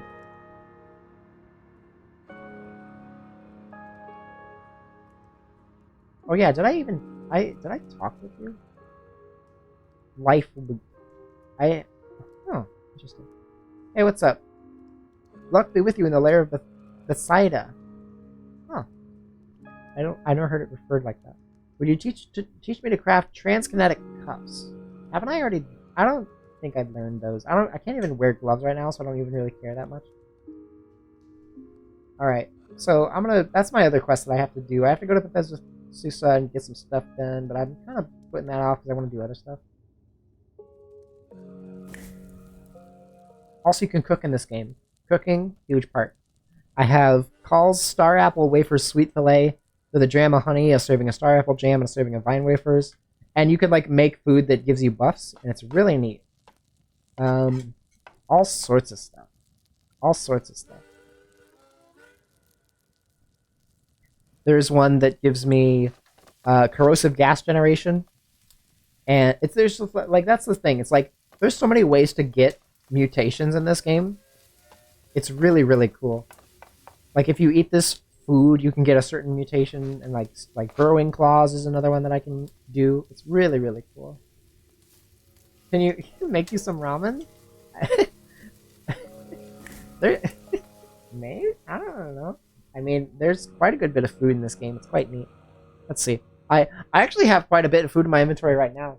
I have bear jerky, boar jerky, canned have it all, crab jerky, crusty loaf, dread root tuber, freeze dried horse-shrooms, goat jerky, cycle gland paste, rubber tree seed, spark tick plasma, star apple jam, sun-dried banana, vine wafer, sheaf, and yuck wheat stems. Which of those do you want? That's all we got in the pantry. I really like the description for canned have it all too.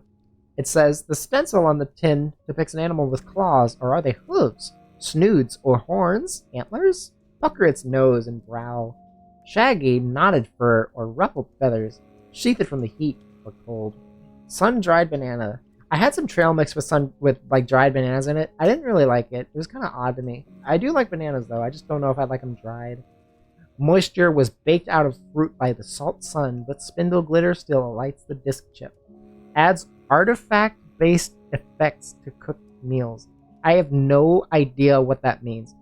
So a lot of these add effects to your meals. Like the cycle gland paste adds secret-based effects. I've never tried it. I want to. Crusty loaf. What about crusty loaf? Taste-based effects. Every autumn, many gulch dwellers hike to the stilt grounds to purchase the fall wine. They return to their homes, steep wheat bran in the wine, and leaven dough in their clay ovens. A few are luckier. Fungus grove dwellers need only step outside to harvest yeast, and friends to fungi need only shake their yeast-ridden appendages.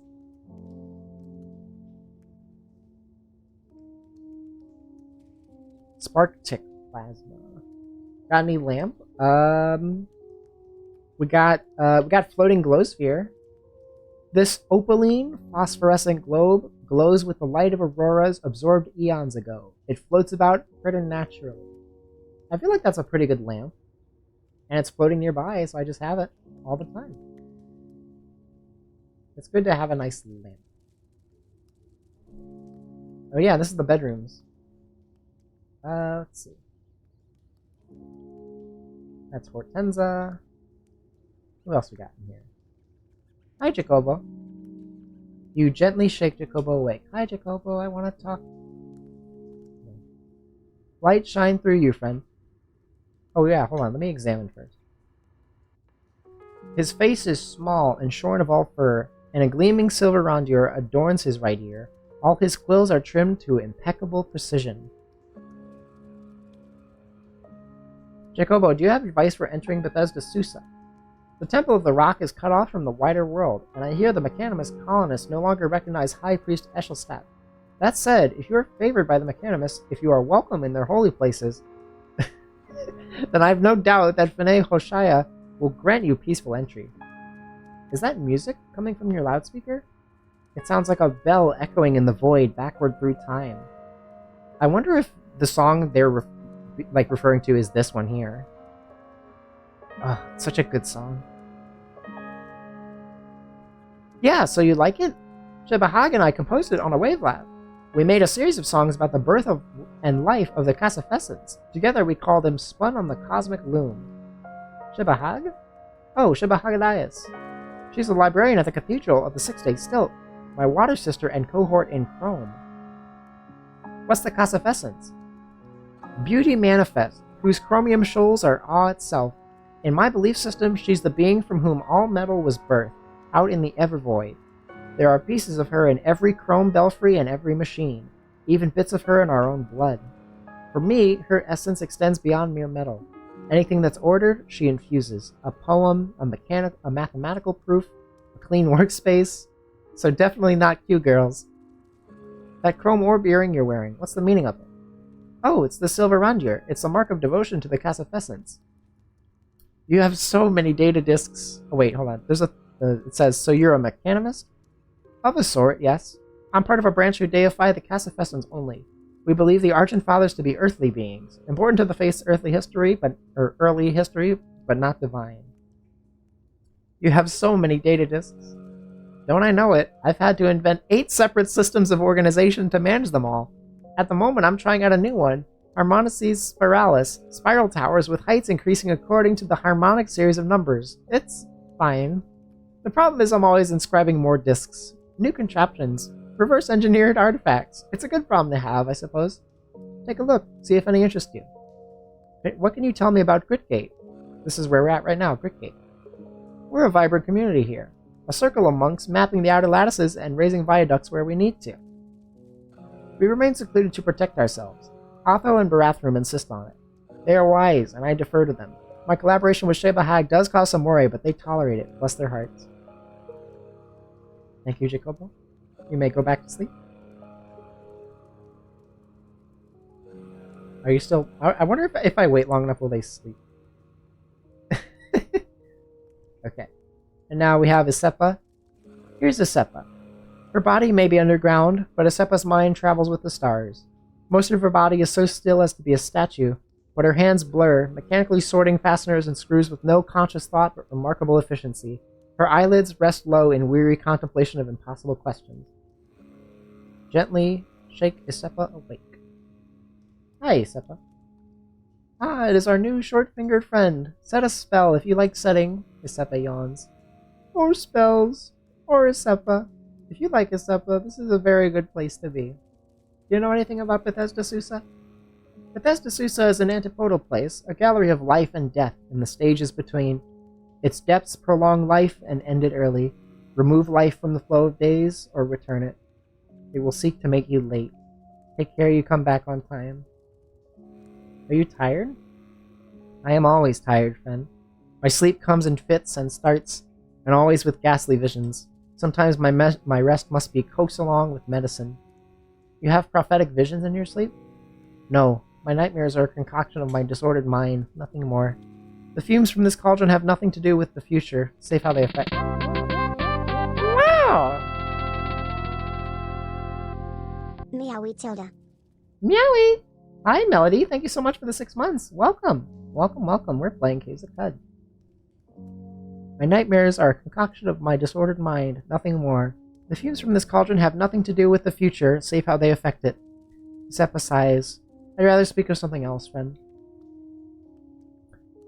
What are you working on, Isepa? I am considering the determination of goodness and badness in a thing, and how it is determined. Oh, I haven't read this one before. The interaction between data and subjective evaluation, and the values that guide us that we cannot put into words.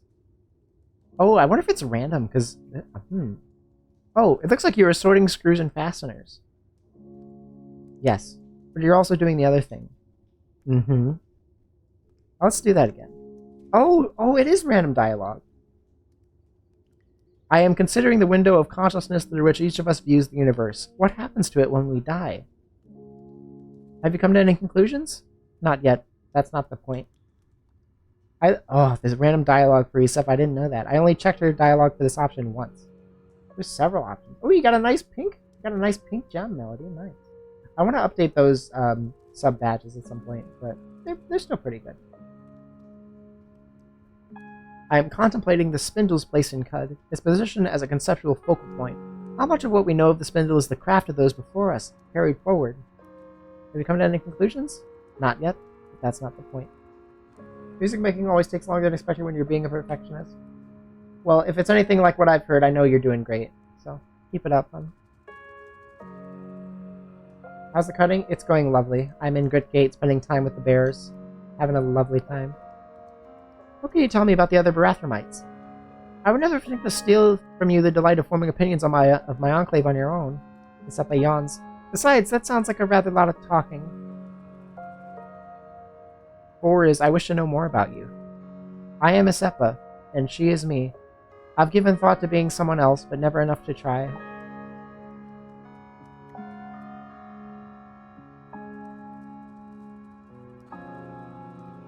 And then there is another option.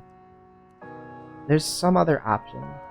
There was an option where you could say, I like you, Isepa, and then she says, I like you too. And I just really like that one. I don't know why I can't find that one. Maybe it's the rep change, I don't know. Okay. Ah!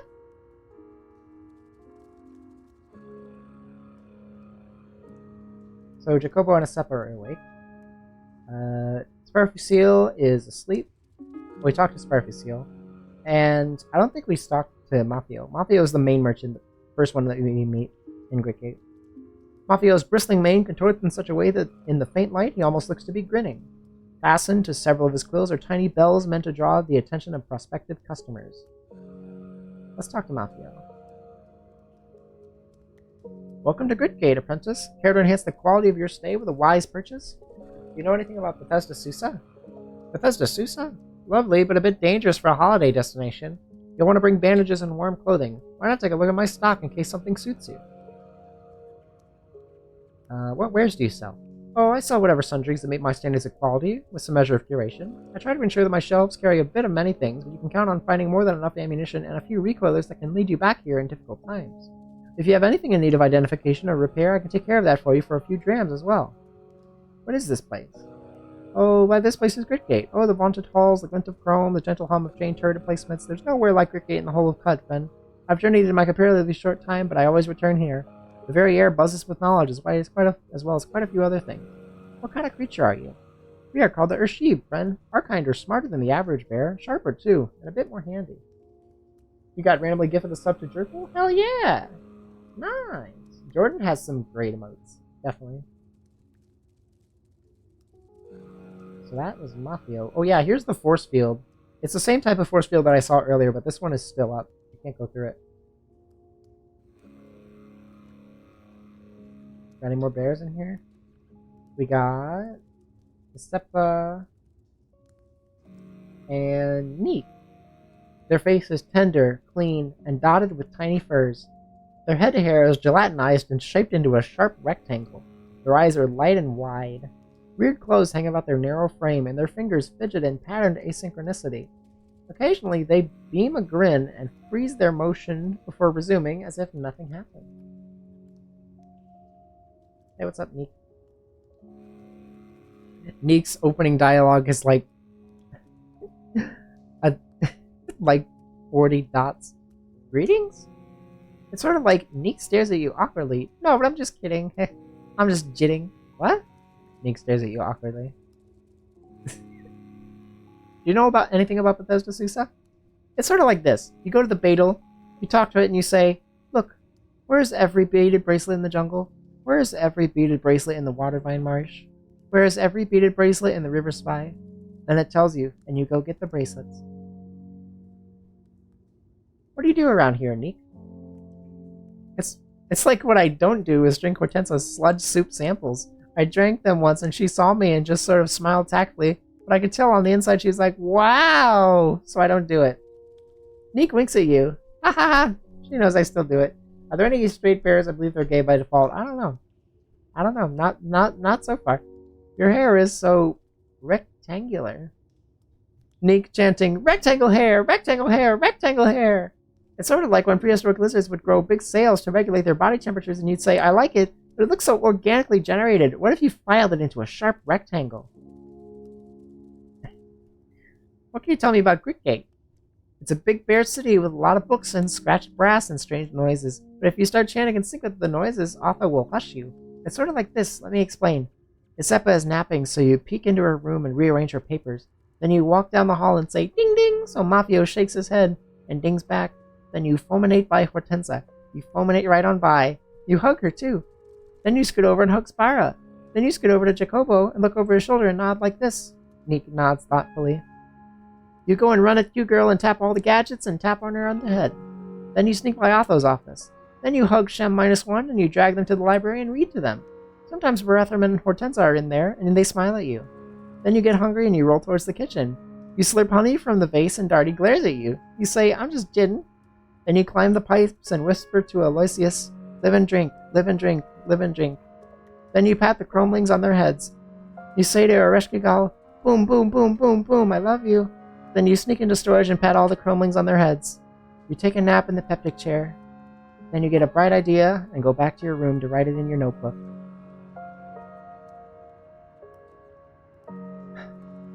What a game. Thank you, Nick. I love this game. Alright, and then I think this might be the last NPC that we can talk to right now. This is Hortensa. I believe she is one of the village elders. Streaks of gray head hair and crunched skin around her eyes point to Hortensa's right sitting point on life's timeline. But her frame remains straight, her hands remain dexterous, and her muscles are full of vigor and responsive. Her bearing is sharp and unsoftened with age. Her lips are pursed in the tension of rational thought. But she is comfortable. Her movements are unrushed. There are hints of joy and warmth in her face. They shine through the dense layers of tissue grown out of careful routine. Let's give a talk to Hortensia. Drink deeply of life, child. Are you finding your way? Do you know anything about Bethesda Susa? There are pools of convalescence there. You see, when cryogenic mist condenses, it forms a cool, luminous liquid that's restorative if you're able to bathe in it. Oh, and in one of the ruined wards, the alchemist keeps their shop. Who's the alchemist, you ask? A sort of enigmatic figure. Amateur liquid tinker, poet, merchant. Their methods aren't scientific, but they are useful if you're seeking a specific kind of liquid. Just be careful around them, Call. Your hair is so gray. How long have you lived in Gritgate? Hortensia chuckles. Years. Decades on decades. Centuries, perhaps. Most of these wet-eared cubs were merely sketches in their mother's dream books when I arrived to study under Barathrum. We knew so little then, know so little now. Could you tell me about the other Barathrumites? I won't denigrate them, Call, or presume to speak for what's in their hearts, but I can direct you around the contours of the impressions they left on me. Who would you like to hear about, child? Barathrum. Larger than life, paternal, concerned. The lenses of his eyes are focused on the far points of the world. Jacobo. Sharp as a tack and living a life of deep meaning. Inventive and orderly. I can't say I understand his music, but I do love how expressive he is with it. And Spare Fusil? Oh, I have such a precious vantage point on my sweet neighbor. When he achieves a moment of perfection in his craft, a flawlessly spiraled barrel, a mound of powder measured to the grain, he beams like the high salt sun. What a lovely smile. Q-Girl. She explodes like gas and dust in a quiet corner of the galaxy. Radiant. Revolutionary. She's a good listener and companion for supper, which you mightn't expect. And Mafio? After supper, I like to retreat to the library, take a storybook off the shelves, plop down on the chair bear, and lose myself in another world. Many of these worlds feature palaces, markets, gardens, ships. Many of those places have bells. When they do, I always think of Mafio. More than anything else, more than anyone else, Mafio could be a character in the bright world of a story, where this dusty place is itself confined to a mere storybook. And Isepa, our sleepy sage, so sweet, she calms me. I sit in her room and we muse on the nature of things. And Neek? I've instructed Neek since they were a little cub. What a strange one. Bouncy, full of smiles, but brilliant in their own way. My favorite book in all the world is Neek's Spiderwebs on Hover Sleds. Who would have ever thought? And Darty? Fiery, blustery, like the stews he cooks. If you're going to chat with him, make sure you have your schedule cleared and a ewer of honeyed wine. And Shem 1? Precious Shem, they have such a wider view of the world than we do. What a momentous obligation we've created for ourselves, and how I wouldn't undo it.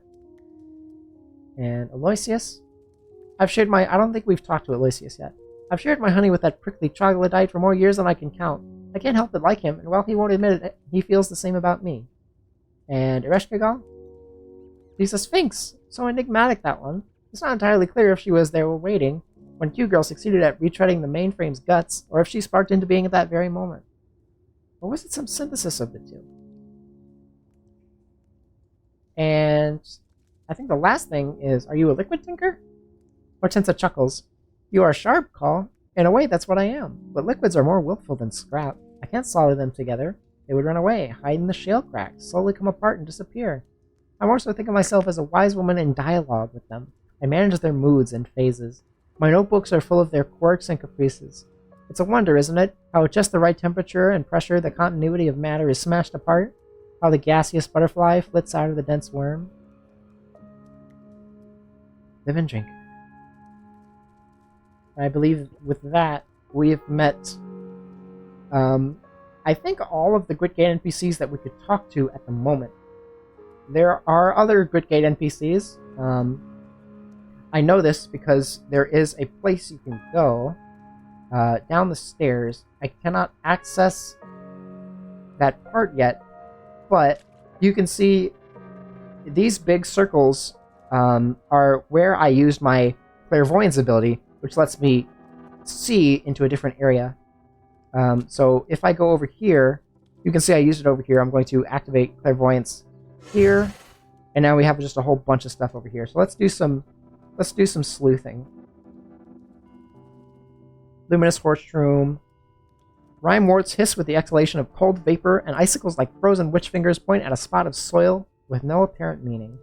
We then have Barathram the Old, lying on a bedroll. Thousands of alabaster bristles sprout every which way from the braided frame of the eldest Urshib and Cud. Leaning on a walking staff with long, winding grooves for his serpentine fingers, he stares at nothing with pale red eyes like dying suns. We do not have access to Barathram yet, so we cannot talk to him, but with my ability I was able to see him from a completely different area. Really cool. It's really cool what you can do in this game. It's far deeper than pretty much any other game I've ever played, I think. It is an incredibly immersive simulator. Deeply, deeply immersive. So, the main reason I came here, well, two main reasons. One, to show off this amazing area with these amazing characters. And also, I need to get more data discs because I want to get more shit. I need to get specifically 7 bits. I gotta get AI microcontrollers because there's a lot of stuff I want to make that requires AI microcontrollers. I also gotta get nanomaterials because I want to check out the Egan rifle, the chiral rings, the nanoneural animator, the tri-hologram bracelet, and some other stuff. Just a whole bunch of stuff, honestly. So. Oh yeah, item mod, reinforced. Okay, that's good. And we want the love injector. Love injectors are really cool. They basically make an enemy, or anyone, fall in love with you for 3,000 to 3,600 turns, I think. A really long time. It's not permanent like beguiling, but that's a long time for an enemy to just, or anybody really, to just be following you around and basically doing whatever the hell you want them to do. The main thing for me right now is I'm probably going to have to, like, cycle through merchants a bunch until I get the stuff that I want. I love Cud, but there are some parts of it that are not always the most engaging to see on stream. Like, it's very meditative for me to just sleep a bunch and check all my merchants over and over until they sell something that I like. I like doing that. But it may not always be the most engaging thing. So I do try to keep it interesting. Mainly, like, this is Mafio's merchant shop. Like, this is where Mafio sells stuff.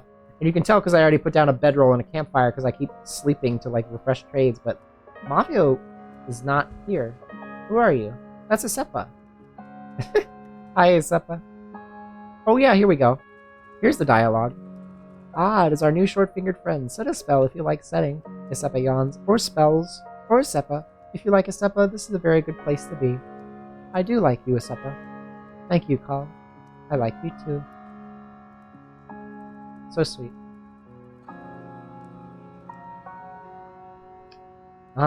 There's so much in Good Fate. Where is Mafio? You kind of learn to, like, you kind of learn who they are just by their little sprite differences. Like, this is Hortensia because of the hair. And then this is, I think, yeah, that's Asepa. Asepa's got no hair and brown gloves.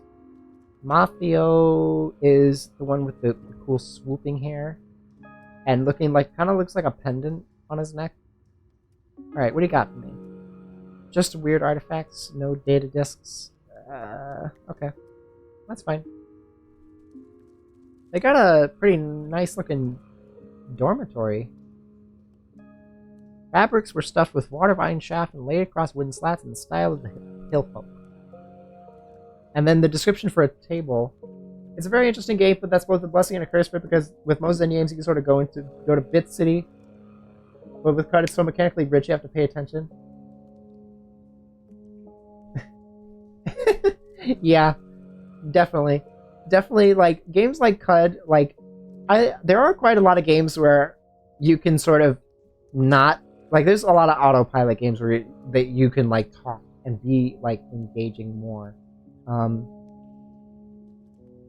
but it's like it's different, you know. It's a different thing. So I love both. I love both. They're both very important to me. Like games where I can just, you know, do bits and just talk and shoot the shit. And then games where I'm very deeply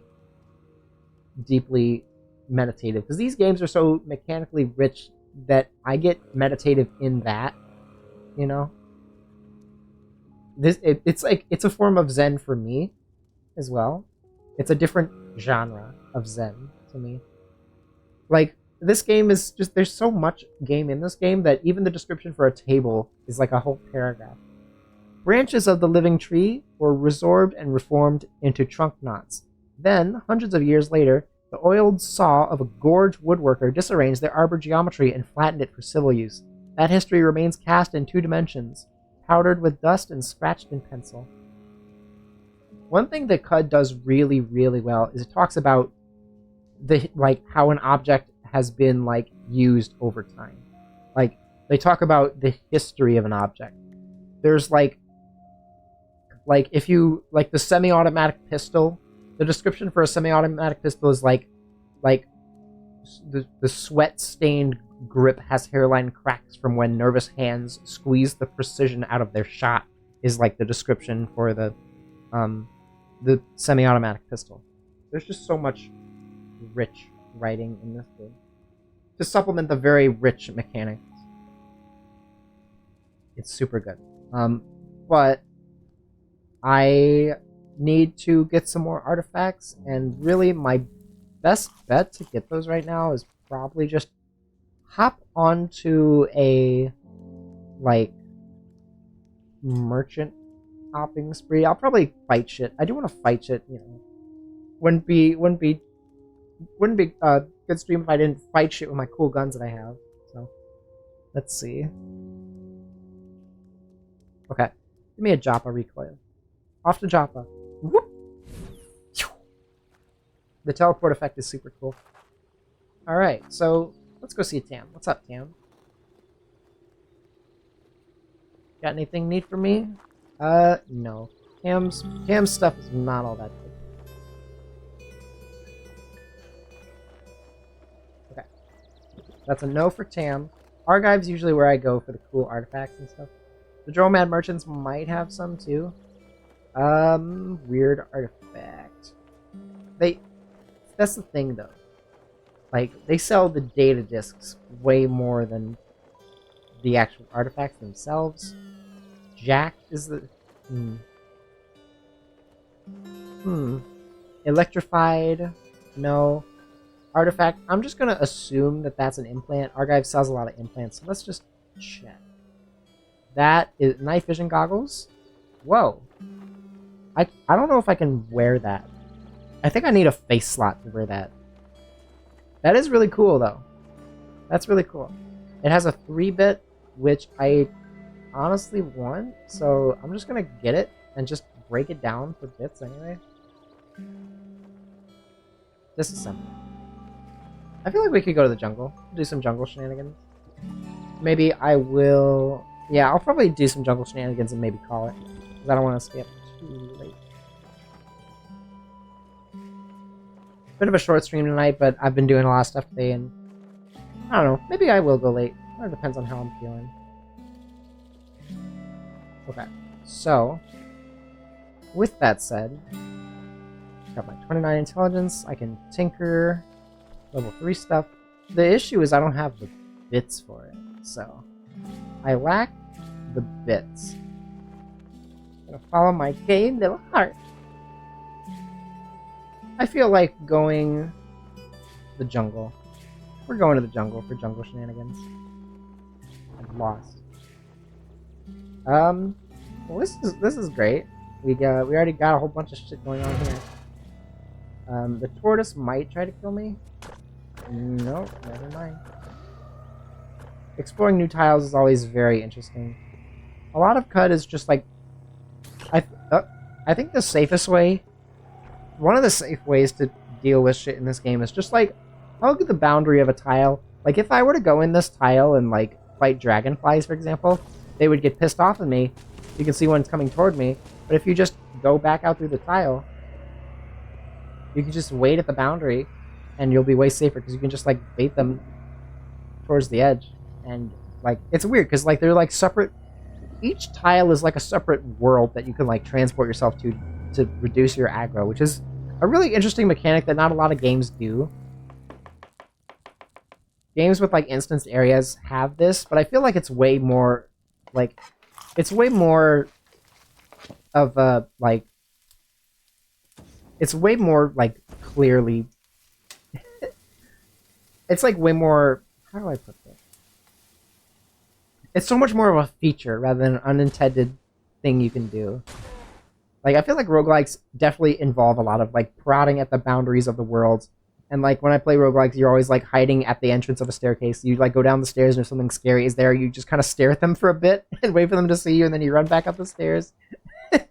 I feel like that's a lot of the whole roguelike survivability stuff. I feel like I kind of understand. And even though this game has, like, been modernized a bit, you know, to have, like, sprites and stuff, I feel like I could still understand the assay art. Because I was kind of learning Dwarf Fortress. I was reading tutorials, of course, but, like memorizing what the stuff is, like, the big thing. So, I regained my bearings, thank God. Okay, so here's the world map, for anybody who has not seen the world map before. Also, this is the perfect size for, like, a mouse mat. I want this as a mouse mat on my desk. I want this to be a mat that I could put on my desk and have all my stuff on it. Right now, my mouse mat is the Cyber World from Deltarune, which is also really good. The mouse mat that I use is awesome. Oh, actually, you know what? Flower fields. Fuck it, we're in the flower fields. This would be an incredibly cool mouse mat. And here's the thing, the tiles are all the same, like, size. A mouse Matthew. Exactly! Ah, fuck. The jungle's kind of scary. Bloom. Insects circle and buzz around a quartet of golden brown petals that droop over their thickling stalk. When something touches it, the floret lashes up in a dreamful rage. Well, I think maybe we should... Is it... It's like a mob, isn't it? What's that? Well, it doesn't say it's a mob, so I'm not going to touch it. I will simply not... Actually, you know what? Fuck it. I'm gonna burn it. It's not dead? I could just shoot it until it dies?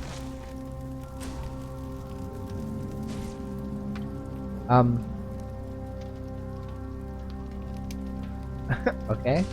Okay, I got it. It doesn't give XP. It's not a living thing, or it's not like a... It's not a thing that gives XP, I guess. The Naftali Blowgunner is of trivial difficulty. There's, like...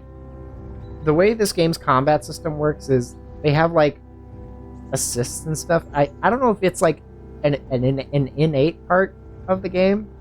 I imagine that a lot of assists have been added, and a lot of the stuff that you're seeing is, like, assists and stuff. Like, there's assist to automatically drink water, but a lot of that stuff is, like, quality of life stuff. But for really hardcore roguelike players, that's not, like... And, you know, that's fair. But yeah, they'll tell you, like, how difficult the thing you're fighting is, or how difficult a creature would be if you were to fight it, because NPCs have it too. Like non-hostile NPCs. A small creature is swaddled in crushed leaves across the forest spectrum of emerald and ash. A satchel hangs from his shoulder. He's probably not long for this world. Goodbye. You manipulating enemies on the border reminded us of playing Earthbound, showing you how to despawn enemies. Oh yeah, I've despawned enemies before. I've done the Earthbound despawning thing. Maybe I was just high and forgot that I knew how to do it. That might have been a possibility. Oh fuck, that pig can spit fire. Fire snout. A plume of smoke curls off the blackened snout nostrils of the rotund pig. Rotund from Splendor. His ear hair is singed from his nasal blazes. Get out of here. Get out of here. Time to collect a yummy trash. Mmm, tasty trash. I sure love collecting trash and getting random shit from it. Give me that.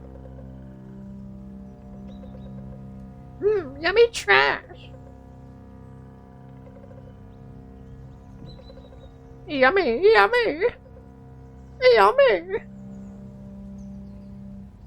Yes.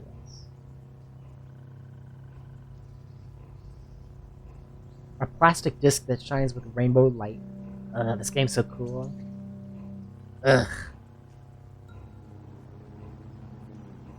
You really beat the game without doing this, and it's a Nintendo mechanic. I was doing it. I think maybe we were just goofy high, and I didn't mention it to you.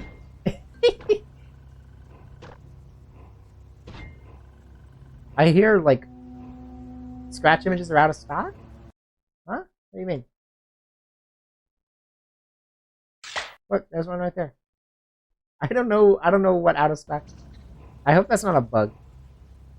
What the fuck is that? The terrible idol of Mozo. Well, honestly, are the dragonflies upset at me? I don't think so. Yeah, try refreshing the page. It might be that. Hey, what's up?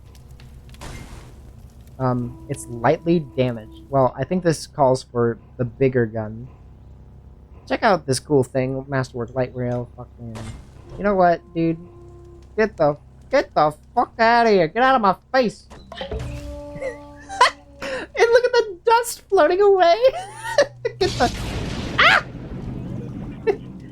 Your reputation with the Naphtali tribe decreased by 185 to negative 535. Your reputation with robots decreased by 215 to negative 485. Your reputation with Savardum increased by 185 to negative 390. Oh. Seekers inside this way increased by 205 to 295. Okay. What do we got here? Sturdy chain gun. I'm gonna disassemble that because I cannot carry that shit. I don't know what that was, but it gave me only 80 XP? Are you fucking... I need more XP. That's the thing, is the best way to get XP early game is like mushroom fields. Mushroom field... Oh, hold on. Hey, Sicario Rifle? Hey, what's up, dog? Oh my god, he's just dead. I'm kind of strong. I'm like stronger than I know what I'm... That was 47 damage with a single shot. Okuska? Ooh, this one's really nice. I like this one. I have like randomized Earthbound battle backgrounds that you get to see every time you use that redeem. It's really neat. Hey, what's up, Naphtali Forger? Look at these things. They're so cute. They got like a little face and little horns. Look at them. A small creature is... It's that's the description. Yo, what's up? It's a small creature swaddled in crushed leaves. Cute little thing. I'm sorry. Goodbye. The way it slowly fades out of existence. Hey, what's up? Are we friends? Would you like to do commerce?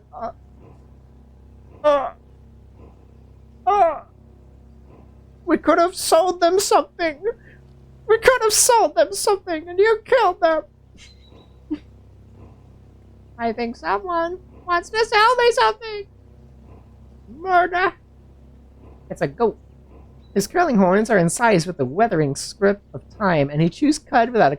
Oh, possible. Cud. Wait a minute. Without a care for the mess in his hair, not beard. Hey, goat. Nah. The goat has nothing to trade. Well, that's just unfortunate. I'm just gonna ignore that plant. Not very nice. I think it's a scary plant. That is a mimic. That right there is a mimic. So we could be in for some shit. Hold on. You know what? I got an idea. I got a gay old idea. Check this out. I call this idea... Wait. Hold on. I can't cook with... Well, hold on. There we go. Preserve your fresh foods. Actually, you know what? Choose ingredients. Wait. Hold on. Cook from a recipe. Okay, saves versus bleeding. Take that. Okay, so here's my gay old plan.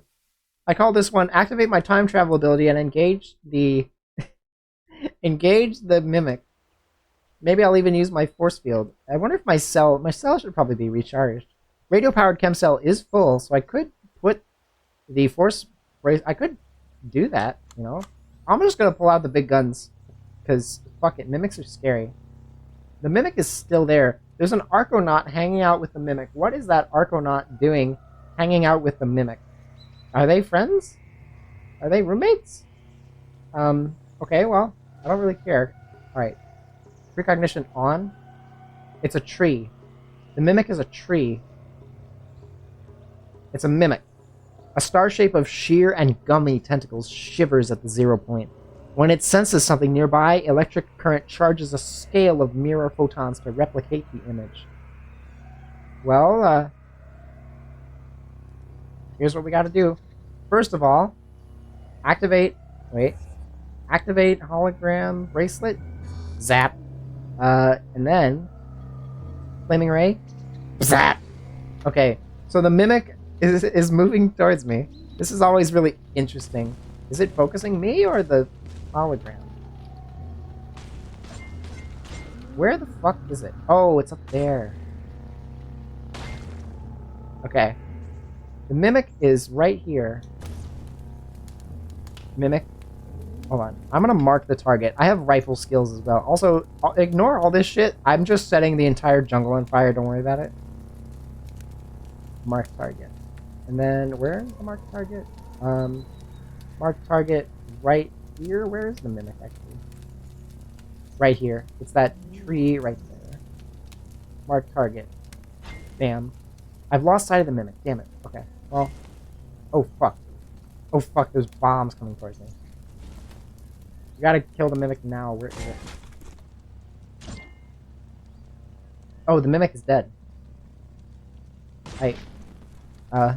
I didn't get XP for it. But I hope Smokey isn't in that bear village. You're gonna make enemies? Yeah. Q-Girl, how am I ever gonna be friends with Q-Girl now? Well, I don't want my follower to die. Oh, they're actually not doing so hot. Holy shit. They're fighting a feral law. Well, it's almost dead. I probably should still help. Hold on. I don't want... No, don't kill my follower. I fucking swear to God if you do that. Alright, I'm just zooming right out of... I gotta get out of here. See, look, my goat, she's not good. You gotta take care of your followers, because they'll just go out and fight for you, unless you tell them to only engage defensively. Yeah, like, I gotta wait for you to be feeling better, because you're, like, getting hurt. Oh my god! No! Don't touch them! I don't want them to die! You know what? Hold on. Engage defensively only. Don't fight shit unless it fights me. I think that's gonna be a much better... Like, if you just... I'm holding 5 on my numpad right now. It may not look like it, but I'm waiting a whole bunch of turns. I'm waiting until they're healed. They heal so slowly. I wish my followers had, like, regeneration or something. Because waiting for them to heal is rough. And if they had regeneration, they'd probably be way better at fighting. Where are these tumbling clouds coming from?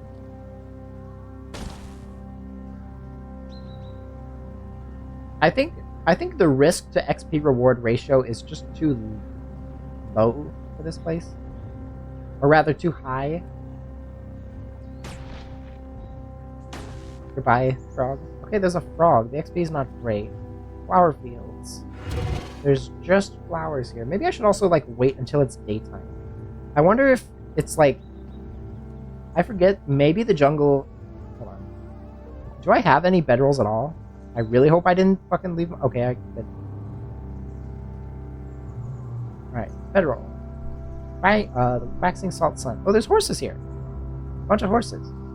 Okay, I can probably take all the horses. If I'm gonna be honest, I could probably fight every single one. And you know what? That's what I'm gonna do.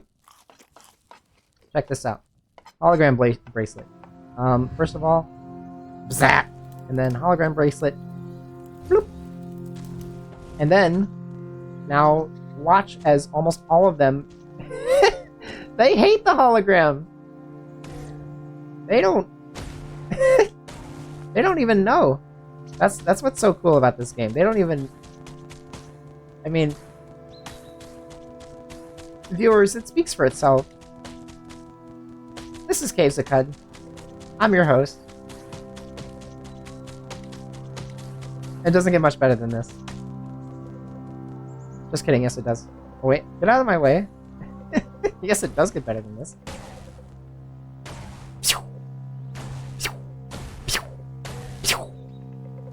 Get the fuck out of my park. Get the fuck out of here. The way the dust just slowly floats away is so funny. So good. Oh hey, there's a Chromeling here. What are you doing here? Little creature? Hello. So there's a lot of horses here. They give pretty good XP. Not nearly as good as mushrooms, but something. Also, this shit is not good. You gotta kill this, like, instantly. White sheet petals span above a snapjaw's height and thrice as wide. Damn. Their stamen looks like a bundle of saltback tongues, and their scent is describable as sweaty animal. Several thorn-touched rhizome pods fidget near their stem like a clutch of eager children. No. I'm gonna pass on that. It shoots bombs at you. It's scary. Get out of here. It's scary. Very scary.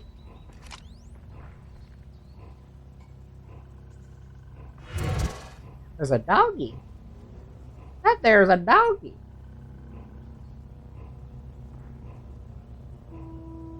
My HP is actually pretty good. I mean, if I had more oh, bear. Oh, it's like I don't know if it's a talking bear. I think it's just a regular old bear.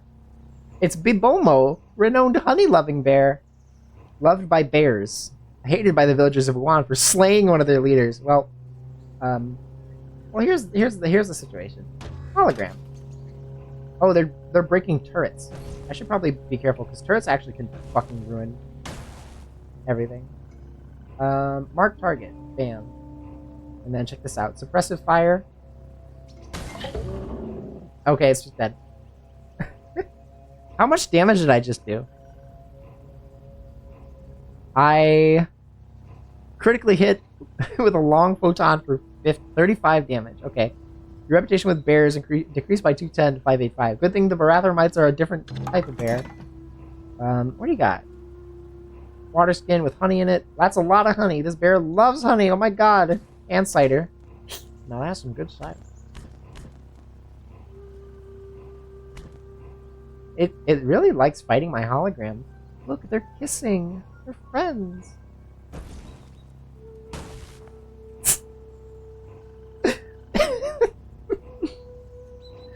Oh boy.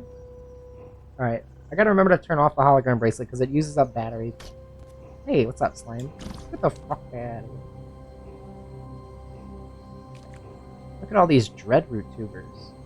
These are basically the potatoes of the Trust world. Hey, bear, what's up? I'm so strong at this point that bears are just trivial. Can I beat it in melee, I wonder?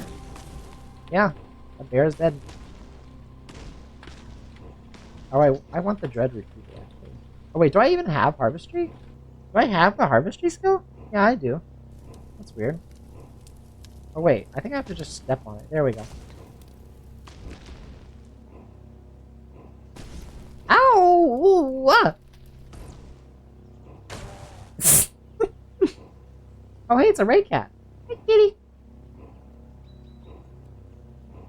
She is a small kitty, and the glassy fibers of her coat bend the light of faraway stars into strange loops. She's phosphorescent.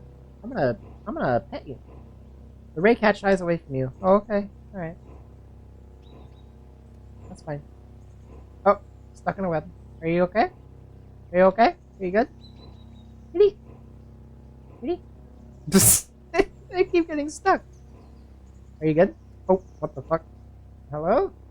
Also, holding Alt is like... I hold Alt to switch my expressions, but holding Alt also shows like important stuff on the world, which is actually very useful. I should do that more. Red means that it's hostile. There's probably mines around here if this thing is anything to go off. Goodbye. That is only 22 XP. I feel like I should be fighting more difficult shit. Or at least finding like a mushroom field or something. Finding a mushroom field would be just groovy, but... Did I pick up my bedroll? I did.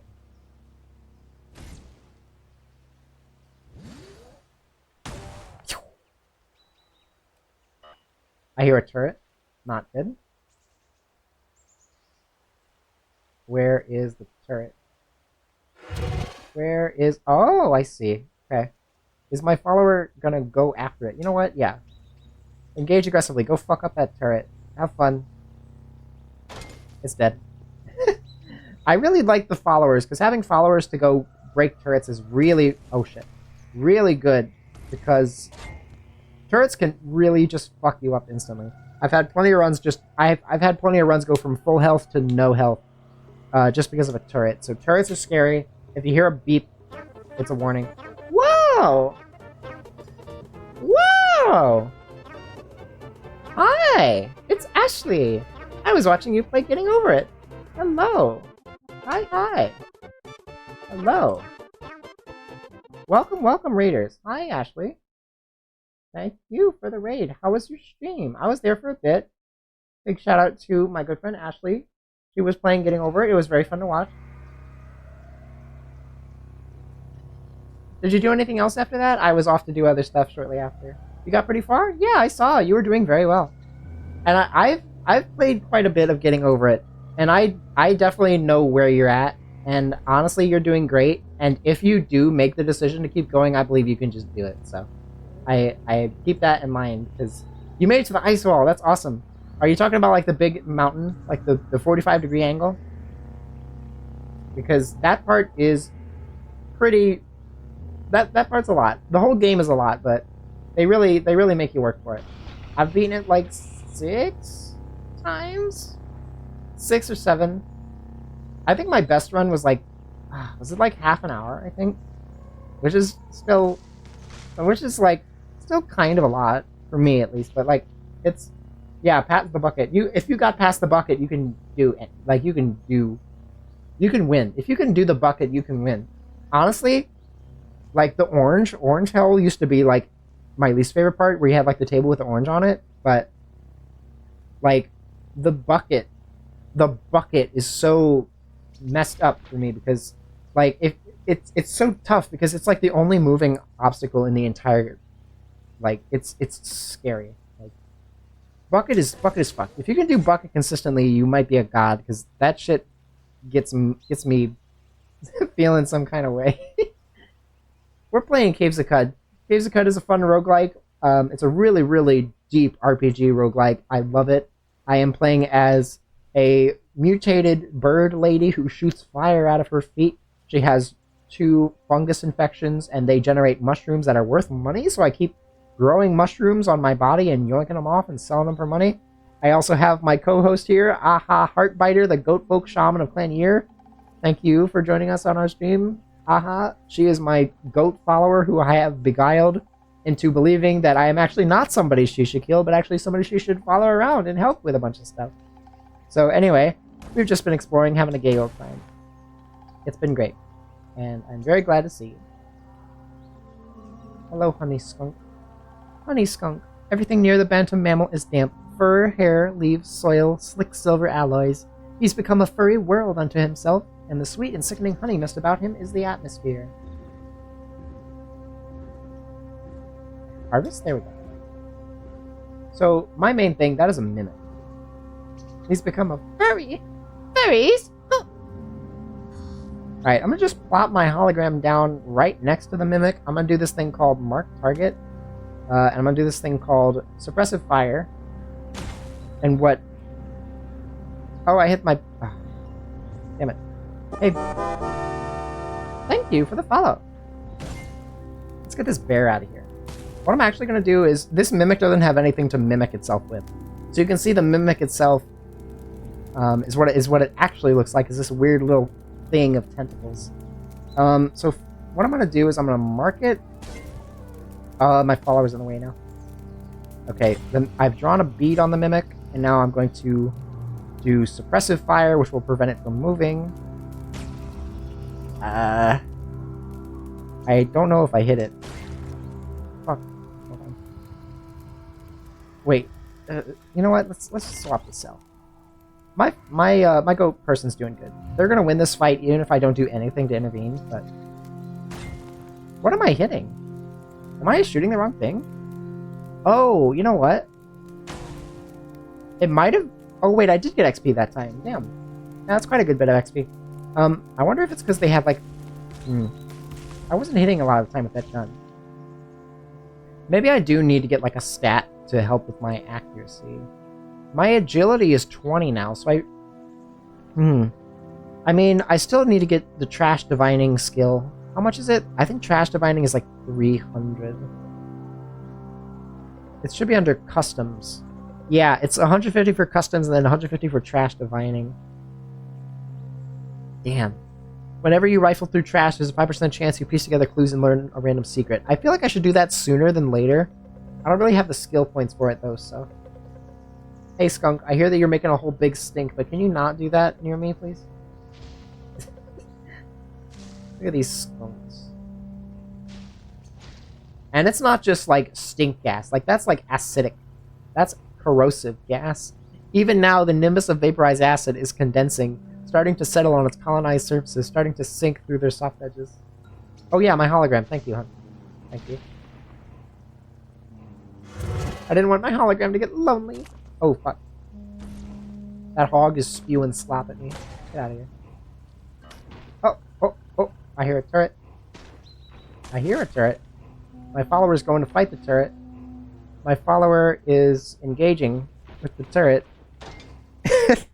Awesome. Thank God for... What the hell? Two-headed pig? Bloody two-headed boar. Okay, well. My goat lady is doing pretty well for herself. She's got quite a knack for killing things and not getting killed herself, so props to her. Mainly, I want to find a mushroom field because I want to just get a bunch of XP from it. Hello, unicorn. Not a unicorn, what am I saying? That's an Equimax. His hairbrush skin is shrunk around his strapping withers, flanks, and thighs. The rich platinum coat is spread smooth across a tranquil body and then erupts at the hooves in wild tufts. Across a long muzzle, mane tassels curtain his eyes. Okay. Bye. The horses are pretty fucking scary early game.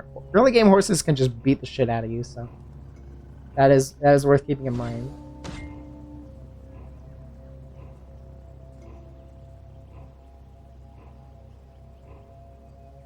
I wonder if this is affecting the bitrate at all, because these flowers are like rainbow color. I wonder if it has like the confetti effect on the stream bitrate. I would hope not.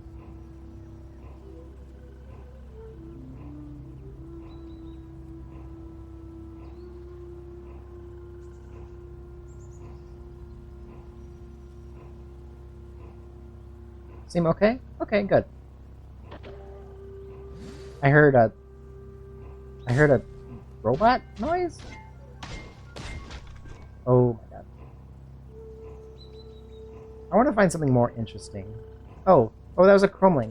What were you just fighting? Oh, it was fighting a dog. I guess the dog lost. Okay. Flower fields. Ah. There's a bear here. I don't want that.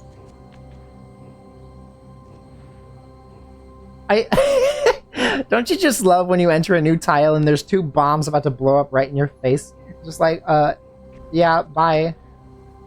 No thanks. What I like to do is I like to just go around them. This game is funny. Can we... Oh, that shit's gonna blow up. And then I just like go back down. I just keep juking it out. I have the mindset of success. Right. We're serious about success. See? I win. Oh. Oh. And those things hurt, so it's probably good to do that. And they keep coming. And they don't stop coming. There we go. HD missile. Really just looking for mobs that give a bunch of XP, because I want more levels. That's the thing, is I want to level up more. Ideally, I find a mushroom field and I just kill a bunch of mushrooms. Solar cell? Don't mind if I do. Yummy! We're serious about success. Also, my goat lady's actually not doing too hot. I don't know what she was fighting, but... Oh, boy. Let's not be here. Precognition just in case shit goes wrong. I hope shit seems to be going fine. That is a bomb. I don't like that.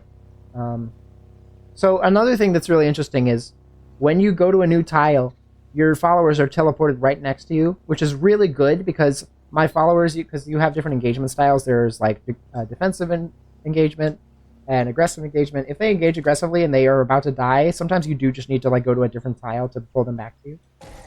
It's like better sometimes. Oftentimes, really. It's a game that has some systems that you really have to like. Like, a lot of people won't know that. They'll just, like, watch their companion die and not know how to prevent that.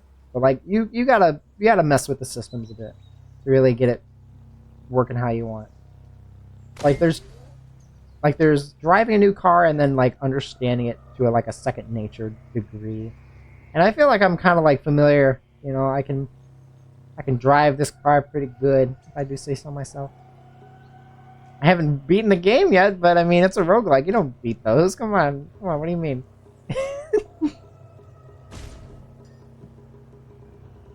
Come on. Come on. There's so many bombs here. I don't want to be here. This sucks. The Darva Medial. What? Where the fuck am I? I don't want to be here. There's just bombs everywhere. Why? Fuck that. No. Honestly, maybe I'll just go to the 6-day stilt. If some flying shit starts trying to kill me, I'll just leave. If it sucks, hit the bricks, and I'm hitting them right now. Fuck this. I'm gonna do the Joppa recoil. Good old Joppa recoil strategy. And, yeah, I'm gonna get my ass out of here. Woody. Okay. Do I have any exotic foods to preserve? I have a bunch of exotic foods. Just keep that. Okay. So, I'm probably going to go to the salt dunes. I feel like going on a field trip. It's salt dunes time. You know what? What if we did a field trip all the way to the 6-day stilt? 6-day stilt. Sounds good. Actually, you know what? I don't know if there's a faster way to get... Because do I have the world traveling perk? Salt dunes. I don't think I should get the salt dunes perk. I don't know. I mean, I already have the... Maybe I should wear... You know what? Here's what I'm going to do. I'm going to put on the compass bracelets. I don't know if they stack, but... I'm just going to put them on because we're going on a bit of a trek. I got plenty of water. I'm willing to do this. So I'm going to be going on a bit of a journey. I have the perk that makes me travel twice as fast on the world map. I got a pretty good amount of confidence that I'll get to the 6-day stilt. So I'm going to just go. We're just going to 6-day stilt. See what's up. Okay. So basically, the way the world map works is you travel way faster, but you also use resources way faster. I'm dropping frames. Stop.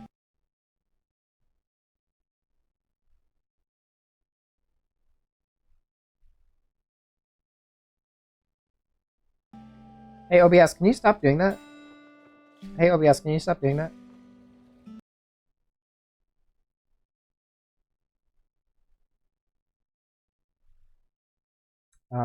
OBS? OBS, can you stop dropping frames, please?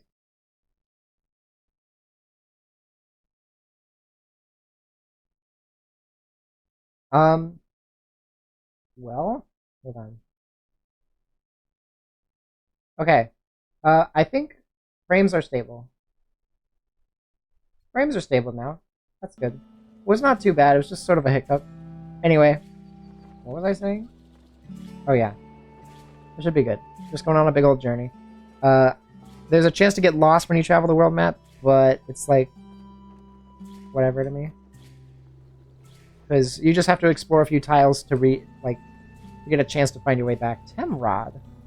I don't know if this is important to me. There's a whole bunch of shit in here. There's books, but I don't need books. I got so much money. Oh, I'm hungry though. Hungry? I'm actually kind of hungry in real. I should also get a meal. Got a big Rains as a big Tames. Alright, we're in the Salt Dunes now. And what I might do is I might just do the good old... If I could get a 6-day stilt recoiler, that would be pretty cool, but I don't think I'm going to get that for a while. I'm traveling... Oh, I'm lost. With a big toothbird of the fold. He's going to unfold it like a toy. Man, when that guy made the toilet, everyone thought it was so awesome.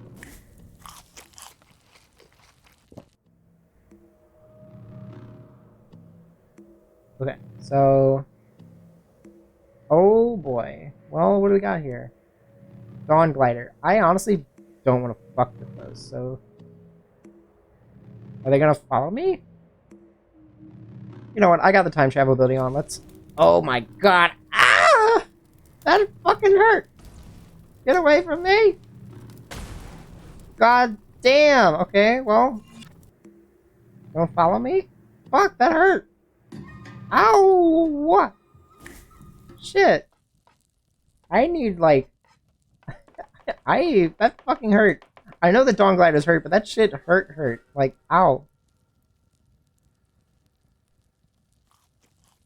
Oh, I want heat resistance, though.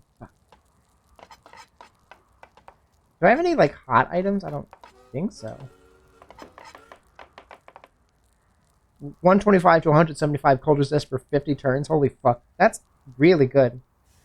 That's really good. I honestly wish that I could make that from, like... Oh, wait. Do I... Okay. Oh, I made the recipe. Calls rice with fresh water. Motes of light. Oh. Oh. Okay, so I can manually drink fresh water and then gain a bunch of cold resistance. That could be really good for when I go to Bethesda Susa, actually. That is an Isakari, and they are trying to fuck me up. But that's fine, because they're getting shot by some other thing. I don't know what the fuck is going on over there. Hey, what's up? I would like to not be lost. We got any friendly people I can talk to? So, if you're lost from traveling on the world map, you get plopped down under a random tile, and you have to, like, explore tiles to find, like, your way out. Because you have, like, a chance to recover your bearings, basically, every time you explore a new tile. But you can also do it by talking to NPCs. If you talk to a friendly NPC, or a non-hostile one, what the fuck is that? You actually can regain your bearings just by talking to somebody, because they'll tell you where you are. And that's pretty neat. I kind of want to have my precognitive... Oh, it's daytime now. Fuck. Okay, so now there's going to be... Well, I mean, I'll have better visibility too, though, is the thing. Let me... I hope this is not too loud. There we go. The desert music goes very hard, is the thing. Am I still lost? Yeah. Okay, regain your bearings. Awesome. So, where the hell am I? I'm pretty close to the 6-day still. I'm lost again. Fuck.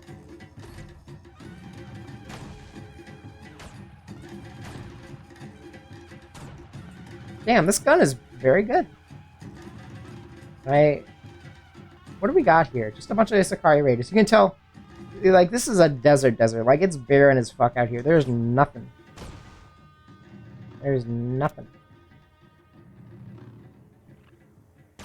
Oh my god, this gun is pretty good.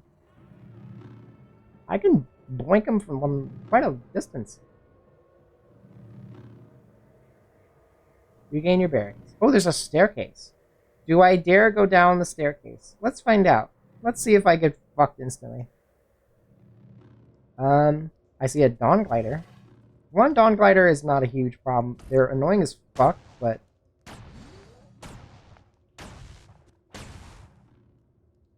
Okay. I mean, the XP is quite good. The problem is they hurt a lot. Scorpia. I don't know why I would even bother with that. They're blowing shit up.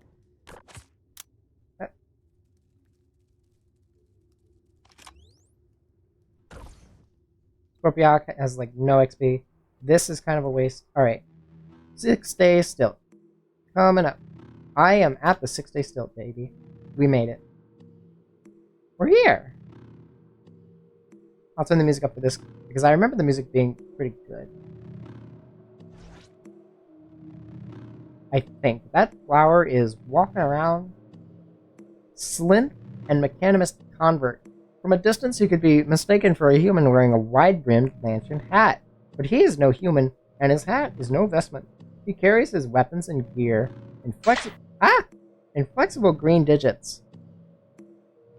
The broadleaf atop his head, scored and weathered, the shining flower top is kind of glowing bright. He dresses as a wanderer and speaks as if new to the practice.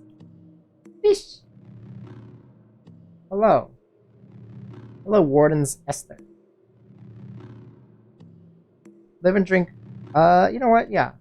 Welcome to the stilt. Praise be to Shekinah, O sovereign fathers. At last, I am here. This is the 6-day stilt, huh? It's colossal, beautiful. I see why the Rome stewards gather here. So many folks. Is it true what they say, that it's a petrified kraken? What a grand bazaar. Let's start with the water ritual.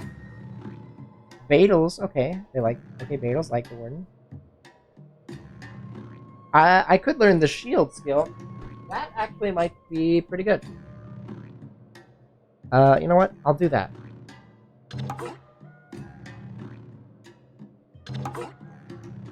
Wait, I need 100 rep. Fuck, damn it. Math, brain, please.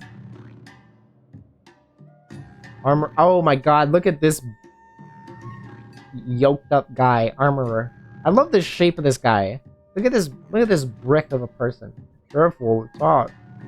Look at this armor. Puma Chitin vest. Minus 200 reputation with cats. Damn. Yeah. I can see why. The preacher says, Bell sketched the parabola. Carthax sculpted the torus. What is it? She recited the canticles chromatic with reverberant gusto, gesturing emphatically with her hands. Well, I mean, do you have anything to sell to me? Okay, no. Praise be upon Nizrak, who shelters us stilt seekers. This is hey, Geyer White of Agelgot and hired guard. Okay. Alright, well, I'm supposed to be killing you people, but, you know, whatever. There's a friendly snapshot here? I'm watching you, traveler. Okay. Hey, haberdasher. Please, friend, do come in. Take your time browsing my wares. You sell one whole missile? A bunch of other stuff. I see. I see. Ah, yes. Ah, yeah. HE missile. Hee. They're selling hee. What else we got here? What else does he missile? He even missile. Peace and health. In the light of the star, pilgrim. Brood with me on the life of Reshef if you are willing. I am. Share secrets on Reshef's life. In 1 BR, the gyre widened, and the final plague affected the land. Gersh Nephilim rose to the craters on the moonstare and slashed toward Kruddy's young. Reshef rose to meet them in battle and cast them back. In 2 AR, Rebecca died of glot rot, and on her deathbed, Reshef forgave her and absolved her of sin. He allowed her to be buried in the village of Ezra, outside the gates of the tomb of the Eaters and beneath the shadow of the spindle. How about both? Delete is accept. I guess? You muse over the secrets with Zapur and gain some insight. You gain 750 XP. That's not all that much, honestly. Who is Reshef? A spiritual patron of Kith and Kin who did so much for us and who leads me and others like me to the path of healing. For, above all, he was a healer. He dresses the wounds of the sick and rid the land of the plagues of the Gyre. He was also a sultan, but he was the last sultan. He unbricked the walls of monocracy so we could pick berries in the orchards they hid. I have more to ask. What's inside the tent? A quiet shrine to the coiled lamb, centuries old, tucked away here outside the marble parapets and cloaked in the dust of time. It's lost to those who sneer at the veneration of Reshef over other fathers. Step inside a voice of prayer if you're willing. Okay, sure. Priest, pulse with the coiled lamb. Oh my god, like the game. With roots. My reputation with the roots decreased by 50 to 525 negative. Okay. What do you have to sell? Just spray bottles and convalescence? Not all that useful. There's a shrine here. When traveling near the Reshef lost control of his chariot and drove it off a cliff. Luckily, a local physician named Rebecca came to his rescue. Moved by her kindness, Reshef enrolled at a nearby hospice as her apprentice. Is that a secret I can tell them?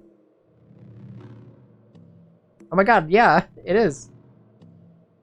1,000 XP, holy shit. Okay. Alright, cool. There's a campfire. Yes, I think I will eat at this campfire surrounded by these very religious people. I think this is a totally good idea. Hey, what's up? Lilyheart, Hindran Pariah. Hold a moment, friend. Are you looking for work? I am. I am not. I see. In that case, rest a bit and speak with me, won't you? My worries can wait another day. That said, if you change your mind, you'll come find me, won't you? Yeah, sure. Alright. Pariah? Water ritual time. Your reputation with pariahs increased to 100. Because they admire Lilyheart, your reputation with fish increased by 100 to negative 300. I could get a secret from you, honestly. Goat Folk Village. Okay. What about another secret? Skolna. Goat Folk Village. I don't really care about those, honestly. I am looking for work. Chew the bark with me. Okay, lovely. Take a seat. Chew the bark with me and I will tell you what I know. I've heard tell that my ancestral hometown, Bela, is in some kind of trouble. They've opened their borders for the first time I know of and are specifically seeking to hire Kendrin. That's their word for outsiders like you. Would you be willing to go see what they need? Last time I did this, I got fucked so hard. I got fucked so hard last time I did this, but I have a memory of like going there and there was some guy with huge armor and I got my shit caved in. It was bad. Okay. The blood of the Hindran runs through my veins, but 2 of my 3 parents were Kendrin, so that blood is dilute and salt brine from being born out here. Dilute, salty blood. I will go to Bela as you ask. Bless you, friend. I feel better knowing that at least one Kendrin will reach back to aid my kin. They are on the cusp of a new fate. I wish to see it while I yet live. Let me advise you of Bela's location. Here's a little chew boon for your trouble. I got a yonder cane! Yay! I got a little treat from this deer person thing. Also, they got a hookah. You take a puff on the painted hookah. Ooh, fancy. Smoking stems bloom from a crystal water pipe. This item is painted with a scene from the life of the ancient Sultan Bassed II. In 4877 BR, Bassed II, traveling child of Tortoise, and his wife, the Crimson Bedroll, died of natural causes. She was 90 years old. Plus 40 reputation with the kith of the traveling child of Tortoises. I see. I don't see, but I see. Let's trade. Just a salve injector? I'll take it.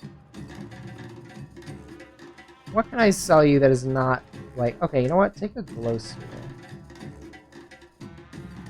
Hey, what's up? Who are you? Schematics drafter. I've lost much to my dedication. Help me gain a new friend. Oh, they sell bits. Alright, they sell stuff. This is good. This item is immune to electromagnetic pulses. Linear cannon. What is this? Baroque and kite-like volumes of metal are arranged on the axis as a lathe to shave dimensionality off their inner spaces. Is this a gun?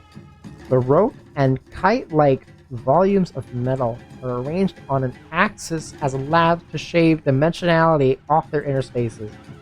A giant stock and grip of painted Polaroid support their tremendous weight. Is this just a cannon that shoots straight as fuck, or am I viewing this too narrowly? I'm curious about that.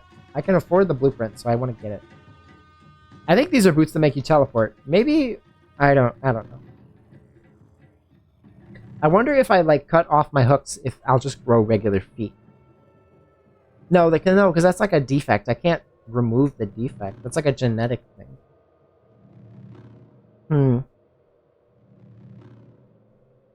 Much to think about. Much to think about. Hello. I already did that. Hey, what's up?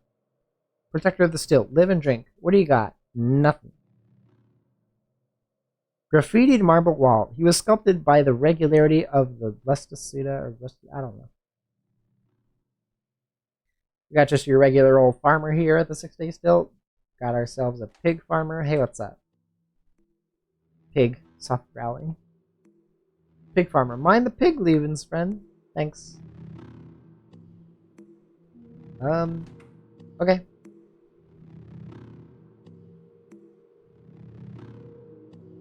Hello, eel.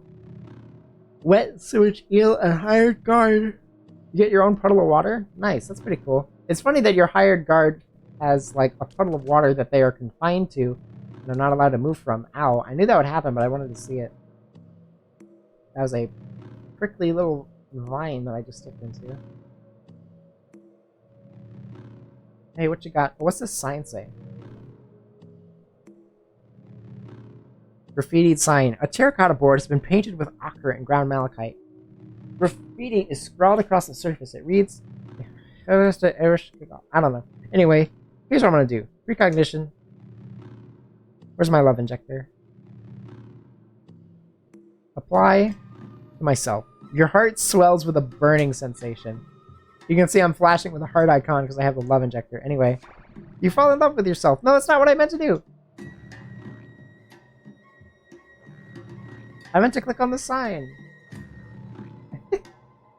That's not what I meant to do. Oh well. I'll figure that out later. Bizarre contraption. This bizarre contraption is not owned by you, and examining it risks damaging it. Are you sure you want to do so? Yes, I'm smart. It's a unicomputer. Whoa. You got computers? Wow! What? Computer? Inside a metal chassis, amber glyphs ride this. Oh, it's an amber computer. Ugh. Ugh. Ugh. Ugh. God. I'm gonna steal it. Ride the skin lens painted by a cathode ray. Custom keys are arranged in quiet rows. This person's a nerd. Is this the same person? I think so. What is this? Sliding drawer cabinet. Oh, this is advanced. Slide drawers of galvanized metal are arranged in a cabinet as rectangles of assorted dimensions. Storage is fractal. This game is so extra. I love it. I love it. Storage is fractal. Blood is fuel. I think this is just about everything here. There's like an outskirts at all? Not really. What about on the left side? There should be stuff on the left side. Stilt grounds, yeah. So we're gonna check out the other places before we go in. Because there's a whole bunch of stuff going on. Hey, what's up, Vintner? Look at all this wine. Do I have wine on me? I got a whole bunch of random goop and slop, and all sorts of other shit. But no wine. Hey, Grenadier. I really like the Grenadier just having this red cloak and black. Like, it's the Pilgrim sprite, but like modified. Like, this is a scary guy. He makes bombs. His fingers are stained with soot, the devil's ink. Scars crisscross their way up his arms. Grenades do no good sitting in a pack. Don't forget to use them. This guy just sells grenades. Grenadier, you know. Pretty cool for grenade builds. I like never use grenades in this game. I know that they have applications, I just never use them. I just like, I don't know, it's just like you use it and it's gone. It's not really my thing. Boots, shoes, slippers, sabatons. How would you prefer to cover your feet, friend?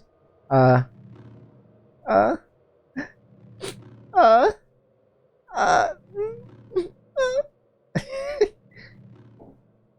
on in, friend, let me shoo you around. Haha. I like this guy. Hello, shoemaker. Sweat-stained sleeves bellow through a leather apron. He turns an awl around his fingers. Thank you, shoemaker. Ooh. Is this a graffitied shrub? A fractus. Wait, what? Why is that one purple? I don't know. That's weird. I wonder if it was graffitied. What? Were they just sitting at a thing with a blob? Never mind. I'm not gonna. Don't worry about it. It's cut. Don't worry about it. Anything out of the ordinary is the ordinary, so don't worry about it. You know, just don't worry about it. Hey, what you got? Haberdasher. You got nothing here for me, honestly. Wire, twine, and thread tangle from spools strapped to her vest. She sports a ruffled cloak of unknown fashion. I will pass respectfully.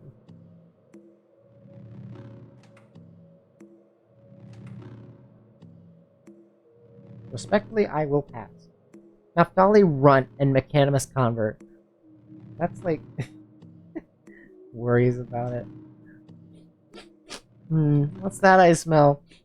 Is that the smell of somebody worrying about it? Molly netting. 16% carry capacity. That's not as good as a nylon backpack, but it weighs significantly less. That? No, I don't know. I don't know where the hell to put it. It's like, it says back. I can't use my... I got the hands on my back. I can't use that. That's...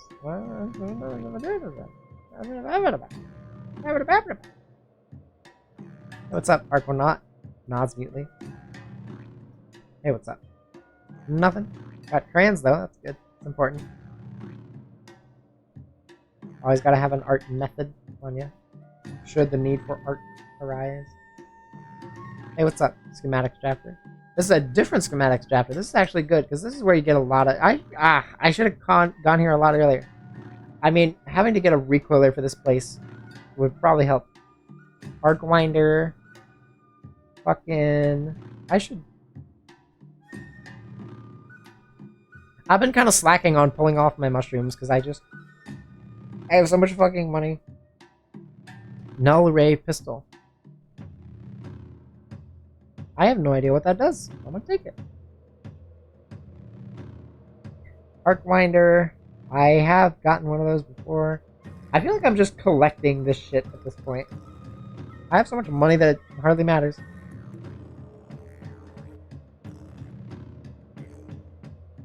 Okay.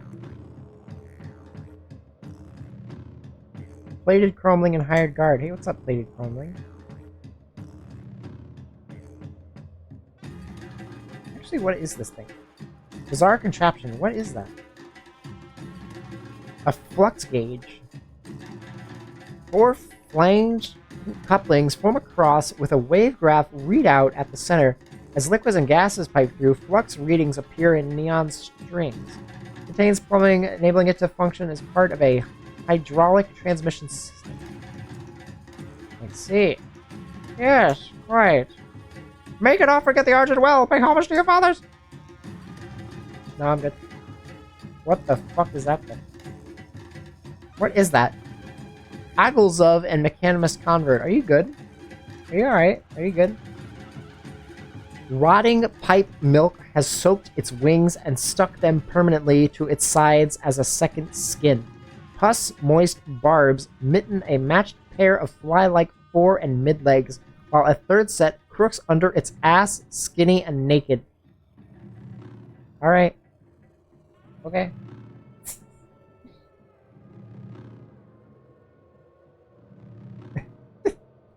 It's just, everything out of the ordinary is the ordinary, so don't worry about it.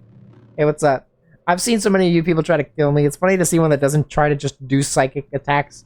Because whenever you see this enemy, like the Seekers of the Sightless Way, they will literally just like appear and instantly start doing mental attacks at you. And they die so quickly, it's funny because you can just fucking one-shot them. It's like, what? They're like weird flies that do psychic attacks at you. Bookbinder. This sprite, I barely see this sprite. It's a funny sprite. It's like a hat and just like a beard. Please inspect only the quality of the letters. I am not a librarian.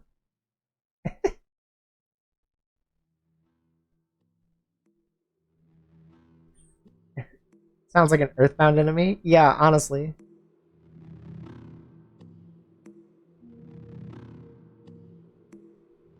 The 6-day still is a fascinating place to be. That is a robot, and it's not even hostile.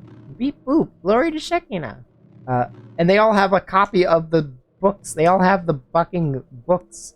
They all have the Cud Bible. Basically, this is like religion. This is a religious establishment.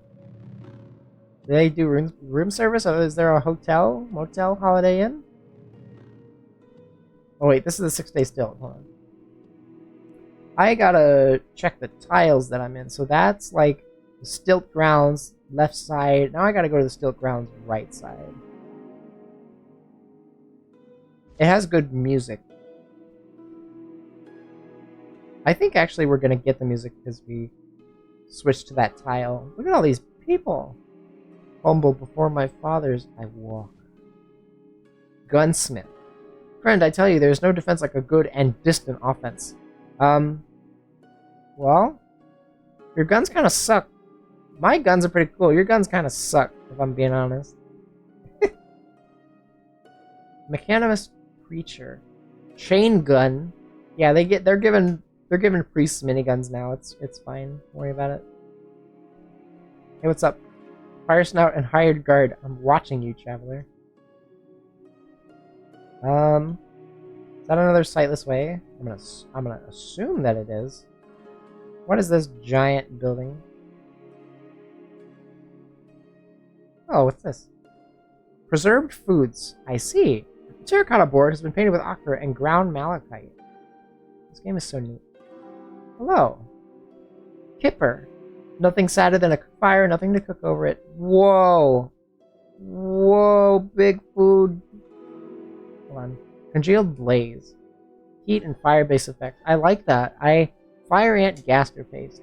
You know what? I want to get both of those because having fire resistance might be really good. Fear-based effects. Fermented yonder cane. Teleport-based effects. I'm going to take those. Congealed love. Love was extracted from its injector, thickened in the accurate air, and bottled for culinary use. Cider. Same characteristic size. That's a book about cider. I'm so curious that I am just going to get that. Fuck. What do I have to head off now? It's late. You must sleep in an hour. Good night, Ash. Thank you for stopping by.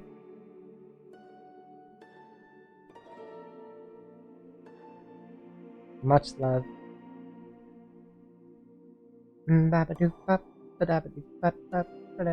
This is making me want Olive Garden again. When I was with Melody, we got Olive Garden. I got the shrimp scampi. It was very good.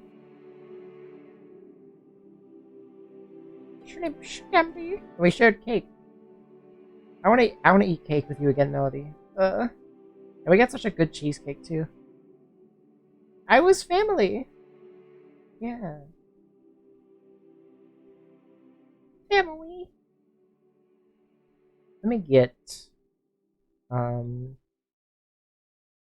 holy fuck. I do know where you live.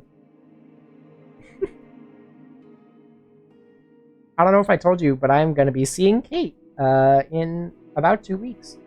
And I'm very excited because we saw each other back in March and we've been wanting to see each other since then. Kate's awesome. I love Kate. So many good friends near me. I want all my friends to be near me. Have lots of fun? I will. Now that I have a car, we can do a lot more, too. Hello, robot. Hello. Clockwork beetle. Shining black elytra flitter on the back of a goat-sized bug. There is sharp, persistent ticking emanating outward. What the fuck? I don't know. Ichor merchant. His apron is damp with the sap of 1,000 trees. His lips are painted in watercolor. He wrings ichor from his hair. Aren't they a beautiful, friend? The bottles, the phials, the light shining around them. Oh my god. Fermented tongue, not lift a thorax bundled. What the fuck is that? It's another book that I want to buy. It's green. So yellow books are not randomized literature. And green books, I have no idea what those are. I am curious, so I'm going to get them. Money, as they say, grows on... Money doesn't grow on trees in this game, but it sure grows on me. Okay. 4 grams of putrescence. This item is painted with a scene from the life of the ancient Sultan Darirahim. In 4162 BR, Darirahim won a decisive victory against the combined forces of Kirkatara at the bloody battle of the hamlet of Dumas, though he lost his prized Moon of Wedlock Cannibal's Dower during the course of the conflict.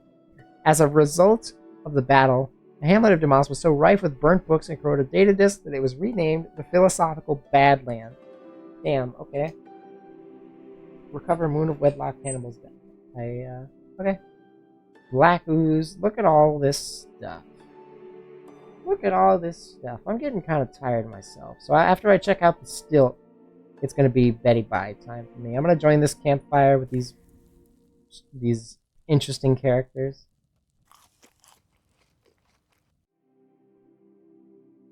And we are back at the stilt grounds. Everything is going just dandy. Cast down your artifacts. You are not worthy of their make. When I first played this game, the artless beauty. I don't know. I'm feeling like some literature. It's literature hour for me, I think. I'm getting some books. I feel like when I first played this game and that zealot was like yelling, "Throw away your artifacts, throw away your artifacts." I was like, "No, why?" Like I was like personally bothered by this NPC at the start of the game telling me to get rid of my shit when I had literally like a burlap sack on my body and some belly button lint, and that was it. Thermoelectric cell. Cracks the energy out of lava. Ooh. Now, the issue is where the fuck am I going to find some larva? Phase cannon. Astrogals demarcate the phasic slits along the frustum's length. Noise is sucked out of time in expectancy of cross-plane fusion. Okay. Sure. I have glow crust on my... Wait.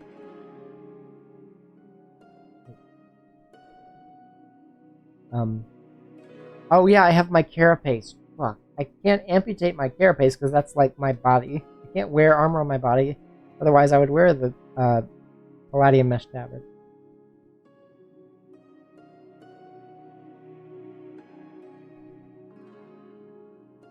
Phase cannon looks cool. Missile launcher I already have. Overloaded. I don't have overloaded. I'll take it. I got money for days. I just gotta find it. That's my debuff, is I have a bunch of money, but the problem is I have to find it in my inventory. Okay. Let's read one of these books. Cider, same characteristic size. Oh, it's a recipe book. Can use slime glands. 4 to 5 quickness. Oh. And then somebody else was selling a book about a tongue? You know what? Hold on. Somebody else was selling a book about a tongue, and it's got me thinking, like, did I buy it from you? Oh, wait. Did I? I don't know. Oh, wait, did I buy it from you? No, I didn't buy it from you. Fermented tongue. Got me so curious. What is that? Okay, I actually am going through my mushrooms pretty quick, so I gotta exercise some caution here. I am like almost out of water, actually. Or almost out of like, okay, I gotta get some water. I'm like at my carry limit, so I gotta fucking I gotta break some stuff down. There we go. I'm really pushing my carry limit, but it's fine. Fermented tongue. Whoa. Ooh, I got an achievement. So powerful is the charm of words. Read 100 books. Wow, I just got the 100 books achievement. Mashed bones with water-cured cookies and breaded blot. 1 serving of fermented tongue. 1 serving of bone meal. 1 serving of pickles. You thirst at half rate. Whenever you get stuck, there's a 50% chance you gain 6 AV for 50 turns. Damn. Okay. Well. It's just about time for us to actually go into the 6-day still and talk to all the peoples, the religious peoples, and the priests, and the popes, and the fucking... Yeah. We're going in. Actually, wait. Nope. I forgot something. Hold on. I forgot about the graveyard. We got the graveyard, which is a very... Oh, what the fuck is going on? What is that? Those better not be spores. Those are defoliant. The synthetic mist called Golden Dawn ascends from its canister to atomize leafage and leave a clear view of the horizon in its wake. Okay.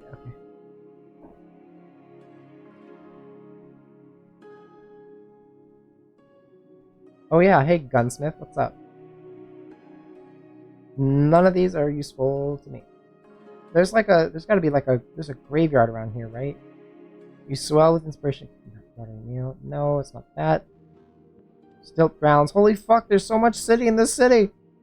I don't know if we're gonna explore the whole city. I want to see the graveyard. Yes, here we are. I'm gonna have to come around to the front. Graffitied wall. Oh, we have a gelatin blob? Gelatinous wedge and mechanimous convert. Organic matter is liquefied by the agents of decay and pressurized by tight spaces into the shapes of prismatoids. Galvanized by a cousin instinct of hunger, the gelatin entity now extrudes itself forward in wedge form. Scary. Exudes loudly. Humble before my father's I walk. They all got this damn book on them. Graffitied marble wall. The novelist in the doings of its kind. I have no idea. We got gravestones here. In memory of Hiroshima Jedediah, fell from a cliff trying to recover a lost, dysfunctional AI master unit. Here rests Menoroth Menoshop, crushed to death by a falling vase. In memory of Jehoshaphat Kastokana, engulfed in flame by a glow sphere. Here lies the body of Natharath Tobikai, swallowed an empty injector. Here lies the body of Odysseus Sethene, died of natural causes. There's more graffiti here. Nope. Well, there is up there. Here lies the body of Mordecai Nathamuth, buried alive by the villagers of Kayukia. Oh, Kakukia. Gotcha. Here lies Kashio Akshu, crushed to death by a falling chrome mantle. In memory of Chene Barthidius, stabbed to death by a micro-turret. Graffitied concrete wall. The leg bones of a strange kind of bow. In loving memory of Stephethesda Solano, made too many mocking sounds at a hulking baboon. Rest in peace, Orthesio Ruman, killed in a duel over a clay pot. Sat on a stasis grenade, Mark II. Cooked for sustenance by roots. Died of malnutrition after eating only concentrated maize beard gland paste. Buried alive. Oh my.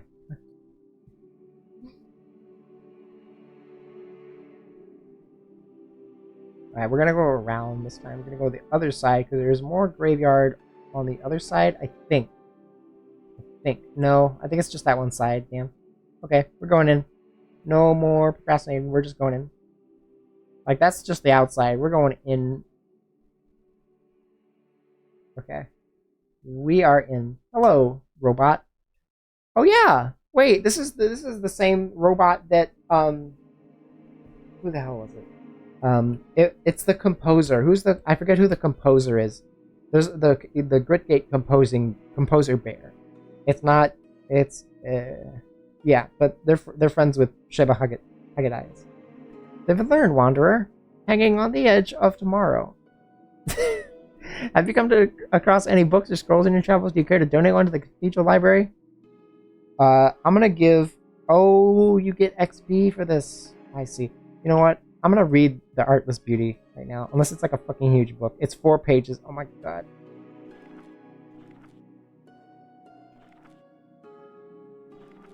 I'm not reading that right now. We'll save that for later. Where is the library? Oh, but we're in the first phase of its foundation. The church has amassed a splendid collection of scripts throughout the years. Glorious Shekinah, praise be upon him, gifted us with several caches. The Aramites work day and night reproducing them in the scriptorium, and I have taken it upon myself to beseech travelers, for the rarest finds often come from the least likely places. What use is the library in this salt den, or in the marshes, strangled by wild plants and poisoned by the glow? Wouldn't a stash of vine reapers serve us better? You share the pessimism of my kin and several of the priests as well.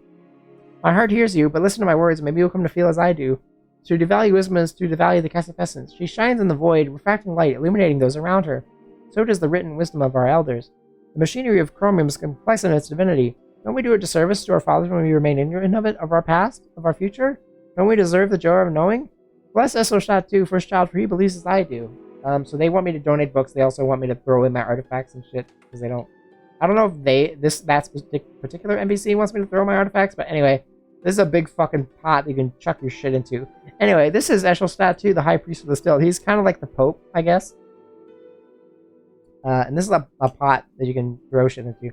Sphinx scenes of post-edification glamour are arrayed in gold and sunken relief around the lip of the black marble fount. The tracery of its bright veins spikes the eye, but downwell recedes into a starless depth. So, what is this material?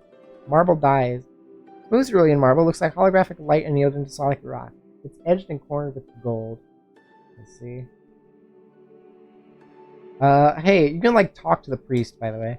The preacher says, we are forever in their debt. Hey, what's up, priest? I'm gonna do precognition, just... Repay that debt, Lightseeker. Offer your chrome. Go away. Reputation with the Mechanimist increased by 100. Your reputation with Dromad merchants increased. Reputation with Snapjaws. Okay, so I kind of want, like, to increase my rep with the Mechanimist because I want to be able to go into that place without fighting. Oh, but Proselytize, though. Proselytize would be really good, too.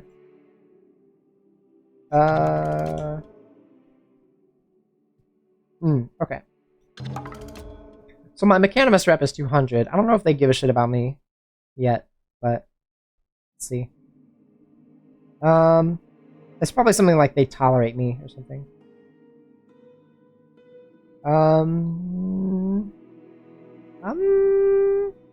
Mechanimist. Oh. It's 200. They don't care about me. Yet. Can I do water ritual with this robot? No. Gotta do water ritual with pretty much anybody I can find. Okay. Oh my god, look at all these graves out here. Nisroch is the Star Mason. Nisroch the Star Mason is depicted here straddling the earth with his mighty legs. He dons his favorite sash, whose folds are exquisitely worked in gold. Statue of Bel wears his tremendous weight in polished marble. He wields his apocal Aegis, storied for obstructing a swirling gas cloud in the starry dawn. Dagon the Orator domineers the West Apse with his brazen pose. His golden coronet shines splendidly in the fire's shine. And then, hologram of Shekinah. Glorious Shekinah, ardent Adonis and First Father poses in luminous mummery. With the statue of the ageless stars fixed and permanent, he appraises the temple erected in his honor and cocks his head in approval. Befitting the memory of his union with the Cassifessence, he clothes his manifestation in cerulean shades, forsaking the Viridians and russets of the lowly plants and clay earth. Huh. Shekinah turns toward you, his arms wide. Okay. Here, Shekinah has been sculpted into permanence with magnificent cerulean marble. His body is chiseled to blessed perfection. His golden diadem crowns him father among fathers. Parthax the athlete is depicted here mid-stride. His glistening silver hair is tied behind his head in astral tradition as he vaults through the firmament. Statue of Reshef. Reshef, who is called the Above, lifts an enigmatic finger to heal the wounds of the sick. There's like a bunch of people that these people worship. I should do precognition again before dumping shit into this well. Hey, what's up? Let's trade. What do you got for me? Okay. So they teach Proselytize. Here's Eshelstadt II, High Priest of the Stilt. He's not like the Pope. I guess he's kind of like the Pope, but whatever. Swaddled in ornamental regalia stands His Holiness Eshelstadt II, High Priest of the Stilt, and Voice of Shekinah. His arms gust over the splendor of the cathedral, the majesty of the Argent Fathers, and the spirit of reverence put into every work of art in their name. Eshelstadt roars a sermon unto the nave, heaving the wind from the rafters down into the sacred well. Pilgrims tremble beneath the weight of his voice and the cerulean silhouette of Shekinah behind him. Okay, loved by the Mechanimist, disliked by, admired by Dromad merchants for faithfully adapting one of their plays. So, he's got Crystal Shardmail. Damn, okay. His gun is kind of sucks, though. My gun is better. Anyway, CUD is a game that is deeply abstract in its nature. It presents structure in buildings pretty well, but objects themselves are confined to a single tile. In Gritgate, there is a robot, I forget exactly what it's called, but it's a giant robot that is built by the Barathromites and in the description for it, it says that it towers over Gritgate. So, to me, it makes me imagine a robot that's like 100 or 200 feet tall, which makes me imagine that Gritgate has a ceiling that's like 100 or 200 feet tall, which just really like gives you this feeling of like the game telling your imagination where it wants you to go. And I think that's amazing. And this Sacred Well kind of has the same feeling for me. Like, I'm gonna just say with some certainty that I think the Sacred Well, like, this might be like an artistic interpretation, but I think the Sacred Well is not as wide as a person. I imagine it's like 30, 40, 50 feet across, and this is just like its representation within the confines of the game's structure. Because Caves of Qud is pretty unique in that one tile is the strict limit for objects. Like, you're not going to see an object that is like occupying several tiles at once. The game doesn't do that. You have to consider the scale within the context and the descriptions that they give you. And I believe that this is an incredibly fun way to make a game because you've abstracted it to a point where you're giving the imagination so much room. And you could be like, yeah, maybe the Sacred Well is just this little hole that you throw shit into. But like, for me, it's almost certainly way more than, like, I would assume that, like, I'm just imagining like a church type building in my head. My eyes are shut. I'm imagining like have you ever gone to a museum and there's like these little machines where you can donate money, and it's like a funnel. It's a giant funnel. I'll say it's maybe like 5 or 6 feet wide. It's a big spiral funnel, and there's like a ramp. You put a penny on the ramp, and it like goes down and it spins around the funnel, like, and like goes around in a circle over and over and over until it finally reaches the bottom of the funnel and falls through, and people donate money by putting coins in it. I'm getting this vibe, except it's like 3 or 4 times bigger, is what I imagine this well for dumping your artifacts into. And it's more bowl-shaped rather than funnel-shaped, but you get the idea. This game is so cool. So, my idea is, I'm gonna like, holy fuck. God damn. So, the way that this works is you throw stuff into the well and you gain reputation. I am curious if I'm not like gonna do it, but if I were to throw my light rail, my light rail is 180 rep. Holy shit. Light rail is worth a whole lot. I'm gonna just throw it in. Let's do it. I'm now favored by the Mechanimus. I'm gonna end my vision there. That was my time travel thing. So if I get my rep high enough, they will teach me Proselytize. But honestly, what I want to do is I want to get my rep high enough with them that I'm just allowed into their holy places and I don't have to fight them about shit. I think that would be like infinitely preferable to, you know, fighting. My grappling gun, you know what? Oh, I have an idea. Wait, is it because there's a solar cell in it? Hold on. Hold on. How much? Oh, I need to use pristine electronics for it. I mean, 4 bits aren't too hard to come by. Here's the thing. That grappling gun is pretty good. Sniper rifle, 39. I feel like it's... I don't... Okay, my plan is...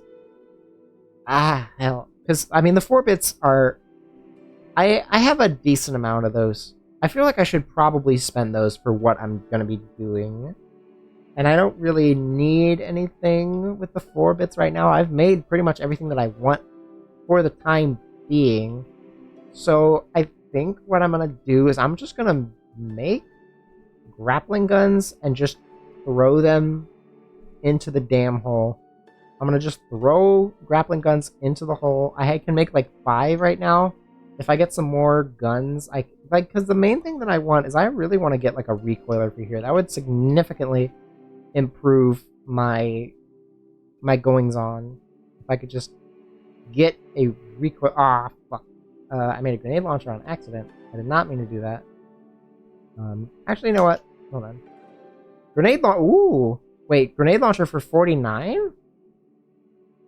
Huh? Oh, and that's actually cheaper. That's actually cheaper. What? Okay, well, grenade launcher, actually. I don't have as many 2 bits, but I know that the gun merchants sell a lot of guns that have 2 bits in them. I'm cooking. I'm cooking right now, let me tell you. Okay. The Mechanimists are gonna fucking love me is what they're gonna do. Oh, you are now favored by the Mechanimists. I can really do some stuff here, I think. I'm throwing shit into this damn well. You are welcome in their holy places, but what if I took it a step further? What if I wanted the proselytize skill? My ego is 26, and that's pretty good. I could convince somebody pretty intelligent to join me. Proselytize is like beguiling, but for more like beguiling is like for animals and less intelligent people. So it's like proselytize is like for convincing quote unquote intelligent people to join you. Armorer. I need like the gunsmith because the gunsmith sells a lot of guns that use 2 bits. 64 bits. 32 bits. 16 bits. 8 bits. 4 bits. 2 bits. 1 bit. 1 bit. 4 bit.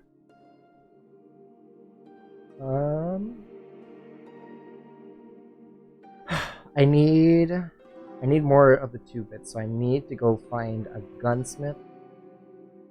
I'm cooking. I'm cooking is what I'm doing. I'm cooking. I'm a cooker, and I'm a looker. Mario has a big C. Hey, what's up? Okay, awesome. Just give me all these. They got a bunch of 2 bits. It's 2 bits for days here. I'm gonna get so much goddamn money, or so much rep. I might even be able to get enough rep to get proselytize, because that's what I want to do. That's what I want to do here. I am so intimate with this game at this point. Okay. If only there was like a chair I could sit on, that would help with disassembling this stuff. But it doesn't really matter. Oh, there's a bunch of 2 bits on these grenades. I should get those. Wait. Oh, I see. You can just... I don't want to detonate the grenade. Fungicide grenade. You learn to build fungicide grenades. Well, that'll be neat if I ever find a mushroom field and I don't feel like shooting them with my incredibly powerful mutations or guns for whatever reason. You may now build Issachar rifles. I am just fine without, but thank you.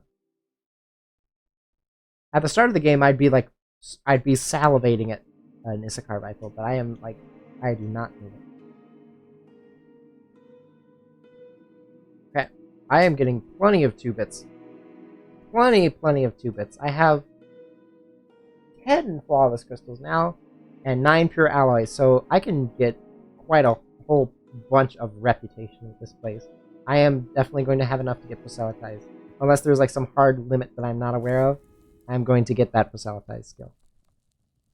And I think I can have 2 people on my team. I'm uncertain. But I am damn well gonna try it. If I can get 2 people on my team, that would be pretty swaggy. Pretty swaggy. Although my goat friend has been doing pretty damn good, so I mean the more the merrier. Alright, let us get some grenade launchers. I have so much scrap metal. Thank God bits don't weigh anything. Oh, I can't move. I have too much shit. I gotta be careful, because if I give them something that they want to carry, or that they want to equip, I won't be able to get it back unless I kill them, so I have to be extra careful with that. Just hold my water skins, please. Also, you get an achievement, I think, for giving something with 200 reputation. It's either 200 or 300. And my light rifle is like 150 something, so I'm like very close. My light rifle uses like a 6-bit. I think the highest thing it uses is a 6-bit. So if I get a 7-bit, I can probably get like 200 rep from whatever I make with that, as long as it's like something. I mean, it's gonna be good because a 7-bit is rare as hell, and an 8-bit is even more rare than that. An 8-bit is the rarest bit in the game, from what I can tell. Okay. So the Slender Grenade Launcher actually is an extra rep bonus because it's modded. That's extra rep for that. This is, I don't know. I was like kind of wondering how I was even gonna do it, but like this rep stuff is easy as hell. Okay. 533. I got more where that came from. Grenade launcher. They're like gonna be loving me. They're gonna be on my ass in all kinds of ways. Grenade launcher 4. Fuck it. 4 grenade launchers in the hole. You are now loved by the mechanimists. They love you so much. So much.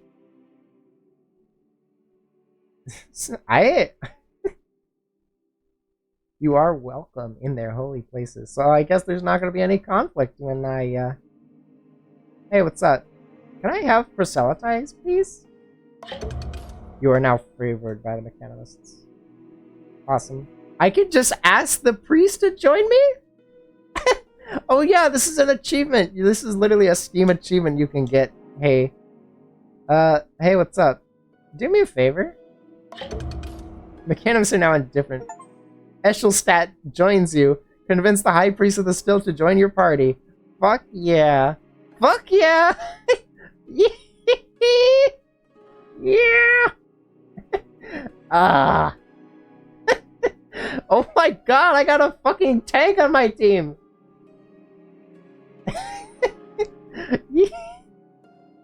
Oh yeah! Oh yeah! Alright, I need to keep making more stuff.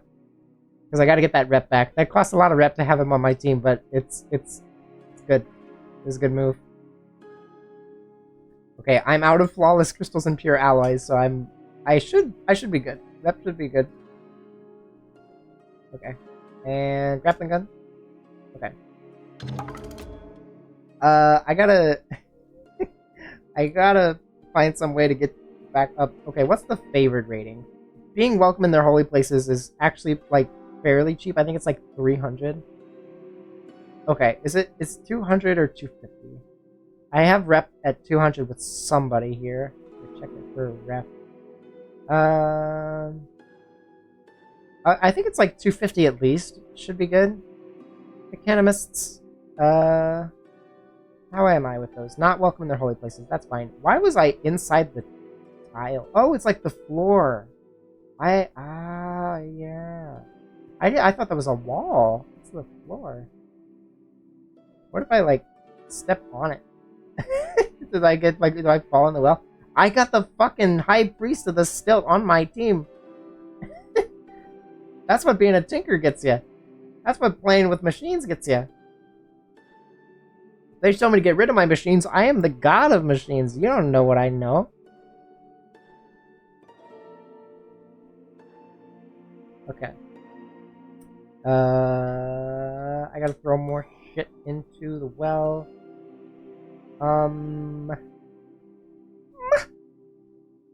I can make sniper rifles.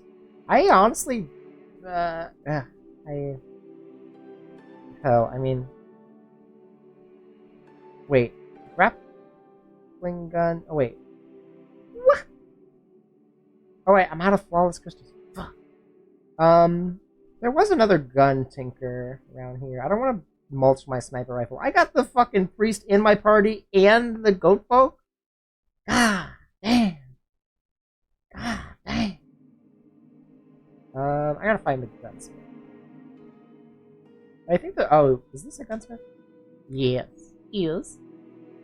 Yeah, baby. Okay. Give me all that stuff. Give me all of it. Might be one of my best runs I've ever had. Excuse me, one of the best runs I've ever had so far. And I've played a lot of this game. There's probably stats telling me exactly how many games of this I've played. And if you consider resets, I've probably played several hundred, if not at least 1,000 games of Caves of Gun. Combat shotgun. Give me that now. Oh shit, I don't want to disassemble that.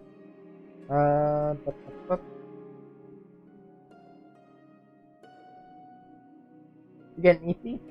Yeah, I'm getting kind of eepy too. I'm gonna be calling it pretty quick. Pretty quick indeed. Musket. Okay, so I've tinkered my bits. I've been bitten my tinkers. I got the damn high priest in my party. Hey, what's up? Live and drink. Direct ability use. What abilities does this guy have? Oh my fucking god. Huh? Choose one of Eshelstad 2's abilities to forbid or allow. Berate, confusion, force bubble, force wall, intimidate, laze, menacing stare, facilitize, toast. I'm gonna turn off toast because that is fucking, that's so cool. And when you hold alt, you can like turn off the lamps and just see the fire. This game is so cool. Okay. Give me grappling gun. Grappling gun. Should be enough to get me to... I'm now favored. They will allow me in their holy places. It's tempting to make a buffer, but I really don't give a shit. I have the damn priest on my side, so if they try to fight me, well, they're fucked, is what I'm trying to say. Is what I'm getting at. So, anyway, actually, you know what? Ah, I wanted to yoink shit from his inventory. But now that he is on my team, I think I can just shoot him and kill him for his shit. And he won't. At least I think. I'm gonna try it. Hold on. He's on my team, so it's fine if I whack him, right? Is that okay? Am I allowed? Yeah, I am allowed to whack him. I'm allowed to fucking beat the shit out of him. He's my follower now. I can just straight up punch him in the face. Cairo's yelling at you. She wants you to go sleepy so bad. Anyway. God damn, I got the High Priest of the Stilt on my team. Holy shit. Awesome. What if I, like, show up at Good Gate with the High Priest of the Stilt, and that guy that was like, hey, you should go meet my friend at the Stilt. And I just come back with the High Priest of the Stilt, and the priest is like, hey, what's up? We're friends. We're best friends now. We're having some tacos later. Oh my god, that's gonna be like my video thumbnail for this stream. It's gonna be like a picture of me with the High Priest. It's gonna be... This is gonna be the YouTube thumbnail for this stream. It's just gonna be this picture of me with the priest. Like, we're best friends now. We're having soft tacos later. This is good. I think this is a good stopping point. We got our priest, we got our goat, and we got me. And just as important, we got you. I think that is a fantastic stopping point. I think that is a very, very good stopping point. So nobody is online, so I think I'm just going to call it for here. Thanks so much to everybody for hanging out. I really, really appreciate you all so much. And I want you all to be so kind and be so patient with yourselves. Let yourselves make mistakes and learn to love. And if you already know how to love, learn to do it better. And do it gay if you wouldn't mind. Thank you all so much and have a good one. Bye-bye. Good night.